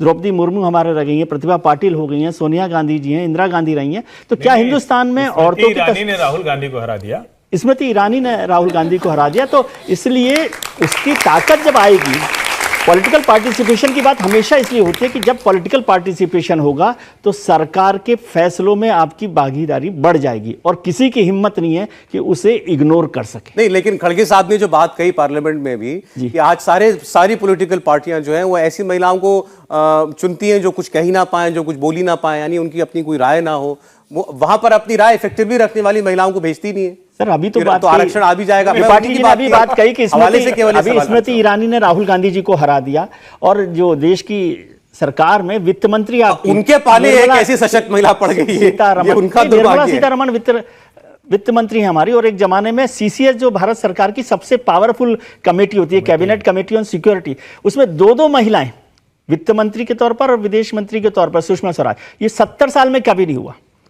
तो वो भी काम हुआ है। और मजबूत मुख्यमंत्री होते हैं, मायावती जी रही हैं, वो मजबूत मुख्यमंत्री रही हैं। ममता बनर्जी हैं, आज ममता बनर्जी का मुकाबला किसी और मुख्यमंत्री से करके देखिए क्या कमजोर हैं। इसलिए सब लोग इंडिविजुअल लेवल पर अलग होते हैं। और ये खड़गे साहब तो पार्टी के अध्यक्ष हैं, उनकी जिम्मेदारी है कि आज उनके पास मौका है कि वो मजबूत महिलाओं को मौका दें। सोनिया जी मजबूत हैं, खड़गे जी मजबूत हैं, आप क्या कह रहे हैं? नहीं, मैं ये कह रहा हूँ कि पार्टी के अध्यक्ष मल्लिकार्जुन खड़गे हैं, तो उनके पास ये मौका है कि वो मजबूत महिलाओं को टिकट दें और आगे बढ़ें। विचित्र बात थी कि खड़गे जी पार्टी का प्रेसिडेंट होकर ऐसी बात कह रहे थे। इसलिए वो ये कहते कि हम नहीं करते अपनी पार्टी में, लेकिन उन्होंने कहा सब लोग ऐसा ही करते हैं जी। इसमें सौरभ, ऐसे आरक्षण से सबसे बड़ा फायदा जो होना है वो यही होना है। ऐसा नहीं है कि आपको वुमेन को एम्पावर्ड करना है, वो एम्पावर्ड हैं। पुरुष मानसिकता को ये समझ लेना है कि आप उस हिसाब से नहीं चल सकते, उस हिसाब जिस हिसाब से पहले हैंडल नहीं कर रहे थे। और वो सबसे बड़ा बदलाव आना शुरू होगा ऐसी चीज़ों के तहत। बाकी वुमेन एम्पावरमेंट की बात देखें तो आपको सिर्फ पॉलिसीज बनानी है, ऐसा नहीं है कि उनके एम्पावरमेंट के लिए आपको कुछ अलग से करना है। पुरुष मानसिकता में बदलाव राजनीति में सबसे ज्यादा इस लिहाज से हो जाता है कि पिछले चुनाव की बात करें, जैसा डाटा सौरभ हम लोग बार बार बात कर रहे थे कि 700 से ज्यादा महिलाओं ने चुनाव लड़ा, सक्सेस रेट 14 से 15% था, क्योंकि उनके आगे बढ़ने का रास्ता बहुत मुश्किल है इस पॉलिटिकल सिस्टम में जिसे बदला जा रहा है। चलिए, बहुत सारे सवालों के जवाब, आंकड़े हमने आपके सामने रखे हैं महिला आरक्षण बिल पास होने के बाद। अब एक बड़ा सवाल कि महिला, हमारे देश की महिला वोटर किसे देश का प्रधानमंत्री बनाना चाहती हैं। सनातन के विवाद पर हिंदू वोटर नाराज है, हिंदू वोटर एक मुश्त कंसोलिडेट हो सकता है और इसका इंडिया गठबंधन को नुकसान हो सकता है, ये भी इस सर्वे में बात निकल करके सामने आई। लेकिन महिला आरक्षण बिल पास होने के बाद महिला वोटर आखिर किसे प्रधानमंत्री बनाना चाहती हैं, इसका जवाब भी इस सर्वे में मिला। इस सवाल हमने पूछा कि आपके सामने नरेंद्र मोदी, राहुल गांधी, ममता बनर्जी, अरविंद केजरीवाल, ये 4 नाम आपके सामने हैं, आखिर किसे आप अपना प्रधानमंत्री चुनना चाहेंगी। 52% महिलाओं का जवाब था नरेंद्र मोदी के लिए। 52% महिलाओं ने नरेंद्र मोदी को प्रधानमंत्री के तौर पर देखने की इच्छा जाहिर की। 22% महिलाओं ने राहुल गांधी के नाम पर जवाब दिया। 5% महिलाओं ने ममता बनर्जी का नाम लिया अगले प्रधानमंत्री के तौर पर देखने की इच्छा के स्वरूप। 3% महिलाओं को लगता है अरविंद केजरीवाल देश के प्रधानमंत्री होने चाहिए। 2% महिलाओं को नीतीश कुमार में वो काबिलियत नजर आती है। 16% महिलाओं ने किसी नाम पर अपनी राय व्यक्त नहीं की है। तो आप देखिए 52% महिलाओं को लगता है कि देश का अगला प्रधानमंत्री तो नरेंद्र मोदी को ही होना चाहिए और काफी पिछड़े हुए इसमें 30 परसेंटेज पॉइंट से पीछे खड़े हुए राहुल गांधी दिखाई देते हैं। आपको काफी गैप राहुल गांधी और नरेंद्र मोदी में दिखाई देता है। 52% का आंकड़ा अपने आप में कितना बड़ा है ये समझने के लिए आपको जानना चाहिए कि 2019 के चुनाव में आखिर कितनी महिलाओं ने वोट किया था नरेंद्र मोदी के लिए। मैं एनडी आपको बता रहा हूं 2019 के चुनाव का आंकड़ा 46% वोट मिला था महिलाओं का नरेंद्र मोदी को, और आज वही वोट बढ़कर के 52% हो जाए अगर आज चुनाव हो जाए तो, यानी 6% ज्यादा। ये केवल महिला वोट में इजाफे की बात हम कर रहे हैं। तो जाहिर तौर पर पिछले इन सालों में जितनी भी योजनाएं चली, चाहे ट्रिपल तलाक का मसला रहा हो या इसके अलावा उज्ज्वला गैस का, जो कि इसने सीधे सीधे गृहिणियों को फायदा पहुंचाया, खासकर कमजोर वर्ग में। उज्ज्वला की स्कीम के तहत जब गैस का सिलेंडर पहुंचता है, जब उन्हें चूल्हा नहीं फूंकना पड़ता, अपनी आंखें नहीं जलानी पड़ती हैं, या अब जो स्कीम चल रही है जिसमें नल से जल, उसमें आपको घर के अंदर नल से पानी मिल जाता है। वरना ये किसी भी परिवेश में एक महिला की जिम्मेदारी होती थी कि वो कहीं से भी पीने के पानी की व्यवस्था करे, और उसके लिए कितने जतन करने पड़ते हैं एक महिला को, आप बखूबी जानते हैं भारत देश के अंदर।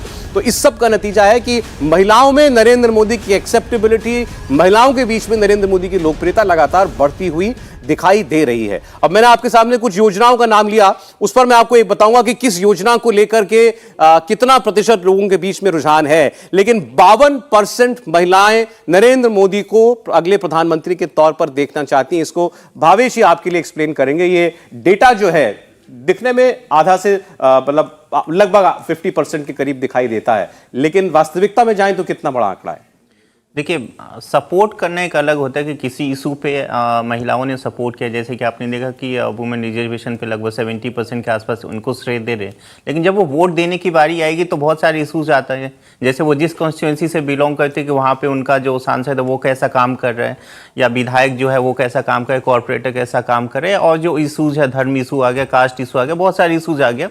उसमें अभी भी देखिए 52% वोट यदि महिलाओं का बिल है प्राइम मिनिस्टर मोदी के सपोर्ट में, तो एक बहुत बड़ी हिस्सेदारी है। दूसरा जो अभी हम लोग डिस्कस करते हैं MY समीकरण की डिस्कस करें, देखिए बिहार में और यूपी में MY समीकरण को मान के लालू यादव और मुलायम सिंह यादव की पॉलिटिक्स रही है, मुस्लिम और यादव की। प्राइम मिनिस्टर मोदी की आप पॉलिटिक्स देखेंगे गुजरात के समय से, तो उनका फोकस भी MY रहता है, मुस्लिम, महिला और योजना को फोकस करते हैं। आप देखेंगे प्राइम मिनिस्टर मोदी के जितनी भी योजना है उसमें महिला फोकस में रहती है। आप चाहे उज्ज्वला योजना ले लीजिए, प्राइम मिनिस्टर आवास योजना लेकर उसमें भी उन्होंने जो आवास का नाम है वो महिलाओं के नाम पे किया। उसके बाद कई सारे ऐसे हैं जो स्वच्छ भारत योजना है, वो भी उससे महिलाओं को ही ज़्यादा फायदा दिख रहा है। तो ये सब सारे चीज़ें जो दिखाता है कि उनका एक फोकस, जैसे अभी मैंने कहा कि 2019 में जो महिलाओं की तादाद थी वोट परसेंटेज का, वो पुरुषों से ज़्यादा थी। उम्मीद है कि इस बार वो तादाद और ज़्यादा बढ़ेगी, इसलिए प्राइम मिनिस्टर मोदी का जितने भी पॉलिसीज होते हैं वो महिलाओं को फोकस है। इसलिए ये जो बिल अभी आया है वो अनायास ही नहीं है, उसके पीछे बहुत सारा ग्राउंड वर्क है। और पॉलिसी में वुमेन सेंट्रिक पॉलिसी बनाना, महिला को का सशक्तिकरण या उसकी जिंदगी बेहतर बनाना उस किसी भी योजना के केंद्र में दिखाई देता है। बिल्कुल, और लोग ये बात पहचान रहे हैं। बिल्कुल, देखिए लगभग एक आंकड़ा है कि लगभग 60 से 70 करोड़ एक लाभार्थी वर्ग तैयार हुआ है जो बीजेपी की गवर्नमेंट से किसी न किसी रूप में फायदे में रही है, किसी न किसी योजना से उनको फायदा मिला है। अब ये 60 से 70 करोड़ का जो आंकड़ा है बहुत बड़ी आंकड़ा है। आप देखेंगे जो पिछला अभी जो आने वाले चुनाव में, पिछला चुनाव में 91 करोड़ लगभग वोटर्स थे, जिसमें से बीजेपी को जो 37% वोट मिली थी। 10 करोड़ के आसपास उम्मीद है कि एक और वोट मिलेगी। अब देखिए 60 से 70 करोड़ का जो आंकड़ा है उसमें एक जो बड़ा आंकड़ा महिलाओं का है, जाहिर तो है। ये एक बहुत आपने उम्मीद चूंकि योजनाओं की बात की, आपने कहा MY ये बीजेपी की पॉलिटिक्स है, लेकिन वो अलग, जो पहले MY चलता था उससे अलग, महिला प्लस योजना। तो महिलाओं का कितना साथ मिल रहा है नरेंद्र मोदी को योजना, और वो योजनाओं में कैसे दिखाई देता है मैं आपको बताता हूं। जैसे एक योजना की बात करें, स्वच्छ भारत अभियान, जिसके तहत गली गली, शहर शहर में, गांव गांव में शौचालय बनाए गए। 72% लोगों ने ये माना कि हाँ ये योजना है। पहले तो क्या इस योजना के बारे में वो जानते हैं? क्या आपको ये योजना आपको कारगर लगती है, प्रभावी योजना लगती है? 72% लोगों ने माना कि स्वच्छ भारत अभियान के तहत जो भी योजना चलाई गई वो कारगर योजना थी। ऐसी अगली योजना मुफ्त राशन, घर घर जो मुफ्त राशन का वितरण हुआ कोविड काल में, खास तौर पर 68% लोगों ने माना कि एक अच्छा काम हुआ है और इसका फायदा मिलेगा। ऐसे ही उज्ज्वला सिलेंडर, जिसमें अभी और 90-95 लाख लाभार्थी जो जोड़े गए अभी कुछ महीना पहले, कुछ हफ्ते पहले, 45% लोगों को लगता है कि उज्ज्वला एक अच्छी बेहतर योजना है। जनधन खाता, जो कि नरेंद्र मोदी की जब सरकार बनी 2014 में, तो जो पॉलिसीज उस वक्त लाई गई शुरुआती पॉलिसीज में से एक थी, लेकिन बड़ी ग्राउंड ब्रेकिंग पॉलिसी थी। 49% लोगों ने माना कि जनधन खाते खुलवाना नरेंद्र मोदी का एक बड़ा काम था। बेटी बचाओ बेटी पढ़ाओ योजना, 61% लोगों को ये नारा भी याद है और उनको लगता है कि ये एक प्रभावी इफेक्टिव पॉलिसी है। बेटी बचाओ और बेटी पढ़ाओ। देवेंद्र, इस बारे में हमको ज्यादा बता सकते हैं। कोई योजना सरकार लाती है, जैसे ये सरकार अब जो प्रधानमंत्री आवास योजना लेकर के आती है, तो उसमें भी कोशिश होती है कि महिलाओं के नाम पर रजिस्ट्री हो, मालिकाना हक महिलाओं को मिले। क्या ये इच्छित तौर पर आपको दिखाई देता है कि ये सरकार चाहती है कि उसकी योजना के केंद्र में कहीं महिला रहे? और बिल्कुल साहब, वो प्रधानमंत्री नरेंद्र मोदी के ट्रैक रिकॉर्ड को देखें तो आपको समझ में आएगा। ट्रैक रिकॉर्ड की जब हम लोग बात कर रहे हैं तो 2014 से पहले का भी, गुजरात में भी आप देखें तो उनके स्कीम में इन सब चीज़ों पे बहुत ज़्यादा फोकस रहते रहा है और हर एक जो बैठक करते हैं उस बैठक में भी इस बात को कहते हैं। जैसे अभी हाल में आपने देखा होगा कि लखपति दीदी की एक योजना चलाई जा रही है ग्रामीण विकास मंत्रालय के द्वारा। तो इन सारी चीज़ों को लेकर वो बहुत ज़्यादा खुद माइन्यूट ऑब्जर्वेशन करते हैं और उसमें वो पूछते रहते हैं कि वुमेन एम्पावरमेंट के लिए और कौन सी स्कीम आनी चाहिए। और निश्चित तौर पे जब आप इस रूप में लाभार्थियों की संख्या तैयार करेंगे, और हम सभी जानते हैं कि वुमेन पॉलिटिकली भी वो बहुत जल्दी डेविएट नहीं करती। एक बार जब वो अपना ओपिनियन बना लेती हैं तो बहुत आसानी के साथ उसी के साथ वो जाती हैं वोट करने के लिए, और वो बीजेपी की सबसे बड़ी ताकत है। दूसरी चीज़ आप देखें सौरभ, कि जो परसेंटेज आपने बताया 52% इनके सर्वे में, वो परसेंटेज उतना ही है जितना हिंदुत्व के नाम पर वोट मिल रहा है। और मुझे ऐसा लगता है कि हिंदुत्व के नाम से ज़्यादा अहम ये रहता है कि महिलाएं जिस प्रकार से प्रधानमंत्री नरेंद्र मोदी के कामकाज के चलते एक लाभार्थी वर्ग के रूप में तैयार हुई हैं, वो अक्रॉस द कास्ट लाइन है, उसमें कास्ट बैरियर टूटता है। पिछले इलेक्शन की बात कर लें, लोकसभा चुनाव में, तो बिहार में बहुत सारे यादव जो कि मानते हैं कि लालू प्रसाद यादव उनके लिए मसीहा हैं, वो इस बात को लेकर शिकायत कर रहे थे कि उनकी घर की महिलाएं पूछ रही हैं कि ईवीएम में फूल छाप कहाँ दिखेगा, नरेंद्र मोदी को वोट करना है। और इस तरह की स्थिति तभी तैयार होती है जब आप स्कीम के मार्फत सीधे उनको फ़ायदा पहुंचा। और हम सभी जानते हैं कि कितने सारे स्कीम हैं जिसको आप उंगलियों पे गिना सकते हैं कि जिससे महिलाओं को फ़ायदा होता है, और वहाँ पे उसका फ़ायदा मिलना स्वाभाविक है, चुनावी फ़ायदा। आपने जैसे जिन दो आंकड़ों की आपने तुलना की वो इंटरेस्टिंग है। हमने आपको बताया 52% हिंदू वोट बीजेपी को मिल सकता है आज की परिस्थितियों में, 52% ही महिला वोट बीजेपी को मिलता हुआ दिखाई दे रहा है। लेकिन ये हिंदू वोट तो उतना ही लगभग है जितना 2019 में मिला था, बहुत बड़ा परसेंटेज है लेकिन उतना ही है। लेकिन महिला वोट बढ़ रहा है, 46% से 52% ये वोट बढ़ता हुआ दिखाई दे रहा है। तो जो बात देवेंद्र कह रहे हैं, बीजेपी के लिए ये ज्यादा अहमियत रखेगा कि महिलाओं के बीच में अगर उसकी अच्छी पैंठ है तो, या महिलाओं के बीच में बीजेपी पसंदीदा पार्टी और नरेंद्र मोदी पसंदीदा लीडर बनते हैं। तो अब बाकी का समय मैं चाहूंगा हमारे बीच में जो ऑडियंस है उनके सवाल हम ले लें, जल्दी जल्दी जितने प्रश्न ले सके पूछे। मैं आऊंगा, कोशिश करूंगा जितने लोगों के पास आ सकूं। पूछिए। नमस्कार सर, मेरा नाम निधि है। पिछले 27 साल में मनमोहन सिंह अटल जी ने काफ़ी ट्राई करा to pass this bill, but ऐसा अचानक क्या हुआ कि लाइक ये बिल पास हुआ तो विपक्ष वगैरह सब एक साथ आ गए। तो आप ये बताएंगे ऐसा क्या हुआ? मेरे और सवाल हैं आपसे। आपको क्या पहले एक का जवाब ले ले, तो दूसरा सोच लो। कोई बात नहीं, अरे हम लोग भूल जाते हैं बोलते बोलते, कोई बात नहीं जी, ठीक है। वो ही पूछ रहे हैं कि भाई इस पर हमने पहले बात की थी कि जो लोग विरोध कर रहे थे वो भी लोग साथ में क्यों आ गए, क्या मजबूरी रही होगी? ठीक है, वो बहुत से लोग और जुड़े होंगे, हर्षवर्धन जवाब दे दें इसका। नहीं, मुझे लगता है कि सबसे महत्वपूर्ण तो यही कि किसी मुद्दे पर आप वहां उस स्थिति में पहुंचा दिए जाएं कि अगर विरोध होगा तो उसके विरोधी दिखेंगे, यानी वुमेन कॉन्स्टिट्यूंसी के। तो भला आप लोगों का विरोधी कौन होना चाहेगा? तो इसीलिए विपक्ष साथ में चला है। और आपको पूछना पूछे छोटा रखिए सवाल ताकि ज्यादा ले सके। पूरी नमस्कार सर, मेरा नाम छवि है। मेरे को आपसे बहुत जनरल सवाल पूछना है। जैसे ये स्टेट्स होती हैं हरियाणा, राजस्थान और बिहार हो गया, ये उत्तर प्रदेश, यहाँ की वुमेंस को जल्दी से जॉब्स वगैरह के लिए अलाउड नहीं किया जाता। तो मैं ये आपसे पूछना चाहती हूँ, वो वुमेंस ये कोटा, ये जो रिजर्वेशन बिल पास हुआ है, इसको यूज़ कैसे करेंगी जब उनकी, इस पे आपका क्या कमबैक रहता है? नहीं, आप कहाँ से हैं? मैं दिल्ली से। आप दिल्ली से हैं, तो मुझे लगता है थोड़ा सा कोशिश कीजिए, एक दिन हरियाणा निकल जाइए, एक दिन यूपी निकल जाइए, तो आपके अगल बगल है। हम लोग उत्तर प्रदेश से हैं, ऐसी बिल्कुल स्थिति नहीं है। कई बार लगता है, हमें एक धारणा बन जाती है कि दिल्ली मुंबई में रहने वाली महिलाएं, जो वहां भी महिलाएं हैं, वो भी उसी तरह से अपना हिस्सा मांगती हैं। और ये पॉलिटिकल स्पेक्ट्रम में जो आएंगी, वहां आने वाली महिलाओं के लिए वो अपने हक के लिए तैयार खड़ी हैं। पार्टियों को मन बनाना है। पूछो। सर नमस्कार, मेरा नाम वंश धावन है और मेरा क्वेश्चन बहुत बेसिक सा है। हमने इन 10 सालों में देखा है कि इंडिया की डेमोक्रेसी और प्रेस सिचुएशन डिटीरिएट की है। इंडिया की रैंक डिटीरिएट की है प्रेस फ्रीडम इंडेक्स में, चाहे वो ग्लोबल डेमोक्रेसी इंडेक्स हो, चाहे ग्लोबल पीस इंडेक्स हो, और बहुत सारे और भी इंडेक्सेस हैं, जैसे हंगर इंडेक्स और जेंडर पैरिटी इंडेक्स। तो बीजेपी इस तरह प्रोजेक्ट करती है कि वो विश्व गुरु की जैसी इमेज। विजय जी आप मानते हैं, हंगर इंडेक्स का ही चर्चा कर लेते हैं। हंगर इंडेक्स में आप समझते हैं कि पाकिस्तान से हम खराब हालत में हैं? हंगर इंडेक्स तो बताता है कि भारत की स्थिति पाकिस्तान से खराब है।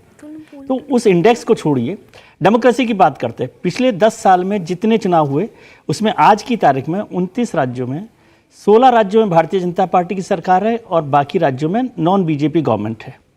तो ये किस वजह से बनी?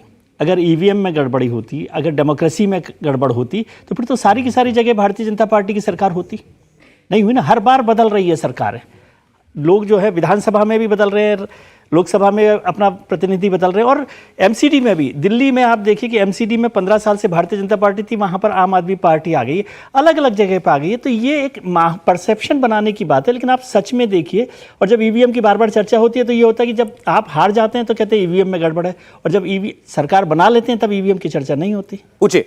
नमस्कार सर, मेरा नाम रागिनी है। मेरा क्वेश्चन ये है कि हमारे पूर्व प्रधानमंत्री अटल बिहारी वाजपेयी जी ने 2010 में 6 बार ये महिला आरक्षण का बिल पास करने की कोशिश की, पर कांग्रेस ने इसे पूरा नहीं होने दिया। तो उसके बाद दोबारा प्रयास क्यों नहीं किए गए इसे पास करने के लिए? वाजपेयी जी क्यों नहीं पास करा पाए थे? उस वक्त की परिस्थितियां क्या थी, अगर बता सके कोई आप में से? अब समीर जी बता दें। अटल बिहारी वाजपेयी की सरकार गठबंधन की सरकार थी। अटल बिहारी वाजपेयी ने 98 में यह बिल लेके आए थे, 99 में लेके आए, 2002 में लेके आए। लेकिन चूंकि गठबंधन की सरकार थी, एनडीए में भारतीय जनता पार्टी को पूर्ण बहुमत नहीं था, इसके कारण अटल बिहारी वाजपेयी इस बिल को पास नहीं करा पाए। और यही कांग्रेस के साथ भी हुआ था कि उनके पास बहुमत नहीं था, इसलिए वो लोकसभा में बिल पास नहीं करवा पाई थी। आज भारतीय जनता पार्टी के पास पूर्ण बहुमत है और प्रधानमंत्री नरेंद्र मोदी की इच्छा शक्ति का भी यह परिणाम है कि वह इस बिल को लेके आए और उन्होंने इसको पास करवाया। सर मेरा सवाल विजय जी से है। जब आपने कहा था कि बीजेपी की एक इमेज बनी है कि वो हिंदुओं के मेजॉरिटी वोट्स हैं, हिंदुस्तान एक हिंदू बहुमत देश है, तो जो पार्टी पावर में, जाहिर सी बात है उनका हिंदुओं के सबसे ज्यादा वोट होंगे ही। कांग्रेस पार्टी में आपने देखा उनको 67% मुस्लिम्स ने सपोर्ट करा सोनिया गांधी जी को, तो उससे कांग्रेस की इमेज खराब नहीं हो रही कि मुसलमानों को सपोर्ट करते हैं? बिल्कुल खराब हो रही है। और उसी पॉलिटिकल पैराडाइम, आपको ध्यान है पिछले 10 साल में क्या हुआ है? हिंदुस्तान का पॉलिटिकल पैराडाइम बदल गया है। पॉलिटिकल पैराडाइम पहले था कि माइनॉरिटी अपीजमेंट करके आप सरकारें बना सकते हैं 20% 30% वोट पर, लेकिन नरेंद्र मोदी की सरकार आने के बाद एक पूरा का पूरा पॉलिटिकल पैराडाइम बदल गया। और आज जो पार्टियां माइनॉरिटी अपीजमेंट पर काम कर रही थी, वो उससे दूर रहकर काम कर रही है, तो उसका इमेज का उनको नुकसान हुआ था। मैं यही बात कर रहा हूँ कि किसी एक धर्म के साथ जुड़कर इमेज बनाना, और पार्टी भले ही बना ले, सरकारों की इमेज उस तरह से नहीं होनी चाहिए। कांग्रेस को इसका नुकसान उठाना ही पड़ा है। माइनॉरिटी अपीजमेंट की जो इमेज उस पर लगी हुई थी, मोहर लगी हुई थी, उसी का नुकसान उनको उठाना पड़ा। नमस्कार सर, मेरा नाम आयुष है। मेरा ये आपसे ये सवाल है कि भारत में कई दशकों से चलते आए पेट्रियार्की सिस्टम, पितृसत्ता का हल आरक्षण है या शिक्षा, इस पे आप प्रकाश डालिए। पेट्रियार्की का हल क्या है हमारे देश के अंदर? शिक्षा या आरक्षण? हर्षवर्धन जी, शिक्षा या आरक्षण? मुझे लगता है कि आरक्षण कभी किसी चीज का समाधान नहीं होता है, शिक्षा ही हल है। लेकिन कई बार शिक्षित होने के बाद भी जब हम वैसा व्यवहार नहीं करते हैं, और मैंने पहले भी कहा कि हम लोगों ने महिलाओं को उनका अधिकार नहीं दिया। आप खुद सोचकर देखिए ना, कई बार हमें लगता है कि अरे वो महिला है तो वो क्या करेगी। हम सड़क पर कार चलाते हुए देखते हैं तो हम लोगों के मुंह से भी निकल जाता है कोई गड़बड़ चला है, अरे लड़की चला रही क्या। हमारी मानसिकता गड़बड़ है। आरक्षण सिर्फ और सिर्फ उसको ठीक करने का टूल है। मेरा यह मानना है कि अंत में शिक्षा ही प्रिवेल करेगी और आरक्षण से आगे हम बढ़ पाएंगे। बोलिए बोलिए। नमस्कार सर, मेरा नाम गगन है। मेरा क्वेश्चन आपसे G20 समिट के बारे में है। जब G20 समिट हो रहा था, मोदी जी ने दिल्ली को बहुत सही से सजाया, ठीक है। उसके बाद जो स्लम एरियाज थे उन्होंने उसको ढक दिया, कोई बात नहीं। लेकिन जो पुअर पीपल थे उन्हें ये बोला गया कि आप 2 दिन के लिए कहीं भी चले जाइए, हमें नहीं पता। उसका आप पे क्या है ओपिनियन? क्या ऐसा हुआ था और इनके सवाल का जवाब दे दे। नहीं, वो तो सोशल मीडिया के द्वारा ऐसे अभियान चलते हैं और उन अभियानों के मार्फत ऐसा होता है। ग्राउंड पे ऐसा कुछ भी नहीं था। जिस लुटियंस डेली में कुछ प्रतिबंध भी थे, तो उस लुटियंस डेली में ऐसे इलाके आपको कहाँ दिखते हैं। दूसरी चीज़ कि अगर कोई आपके घर पे आए, अपने व्यवहार में देख लो, तो आप क्या दिखाते हो? अपने घर की फटी हुई चीज़ दिखाओगे या चाहोगे कि जो अच्छी तस्वीर है वही दिखे? और उसके पीछे वजह क्या रहती है कि आपको दुनिया के जो बड़े राष्ट्राध्यक्ष हैं सिर्फ उनको नहीं बताना होता है, उन देशों की जो मल्टीनेशनल कंपनी है उनको भी बताना होता है कि हमारे यहाँ आओ, पैसा इन्वेस्ट करो, ताकि हम अपने यहाँ की गरीबी को दूर कर सकें। तो वो एक टूल के तौर पर इस्तेमाल किया जाता है ऐसे इवेंट को। घर पे मेहमान होते हैं तो नया चद्दर ही निकालते होगे ना? हाँ? मेरा नाम बोलिए बेटा, जल्दी बोलिए। मेरा नाम मानसी है। मैं ये पूछना चाहती हूँ कि कांग्रेस हमेशा एक ही चेहरे को क्यों लेके आती है? वो कितनी बार से हारे, वो नए चेहरे को क्यों नहीं लेके आती? और किसको लेके आए बताइए? सर यूथ नहीं है जो उसको नए लेके आ आपको सके। कोई और चेहरा दिखाई देता है कांग्रेस में? आ सकते हैं और भी कोई आ सकते हैं। कांग्रेस पार्टी राहुल गांधी का ही चेहरा लेके क्यों आती है? विजय जी जवाब देंगे। विजय जी जवाब देंगे। पार्टी के पास उनका पार्टी ऐसा समझती है कि उनके पास सबसे बड़ा चेहरा वही है। और कांग्रेस में इसी बात का नुकसान उठाना पड़ा कि डिनेस्टी को लेकर बार बार बात होती रही कि गांधी परिवार की वजह से कांग्रेस को नुकसान उठाना पड़ा। राहुल गांधी जी का जो पॉलिटिकल करियर है कांग्रेस के रेफरेंस में, उसमें ज़्यादातर बार कांग्रेस को हार कर। जल्दी से जोड़ूं, कांग्रेस पार्टी के लिए सबसे बड़ी समस्या इस लड़की का सवाल है कि जो लोग विकल्प देखना चाहते हैं वो भी राहुल गांधी पे भरोसा नहीं कर पा रहे हैं, और ये कांग्रेस पार्टी के लिए ज्यादा चिंताजनक स्थिति है। चलिए, मेरे पास समय इतना ही था, इतनी इजाजत दे रहा है। माफी चाहता हूं, माइक तो आप तक पहुंच गया लेकिन टाइम नहीं है मेरे पास। लेकिन चलिए जल्दी से पूछिए। नमस्कार सर, जैसे कि अभी हमने आंकड़े देखे, मेरा नाम निवेदिता है। हमने देखा कि 52% महिलाएं वोट करती हैं। तो ऐसा कोई भी सरकार सत्ता में आने के लिए क्या करे कि जो रिमेनिंग वोट बैंक है वो भी उनको मिले?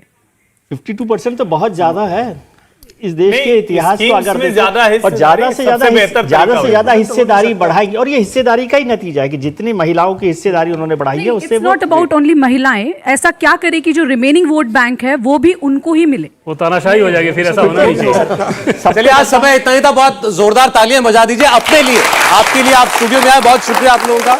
समीर जी, भावेश, विजय जी, हर्षवर्धन जी, देवेंद्र, बहुत धन्यवाद आप लोगों के लिए।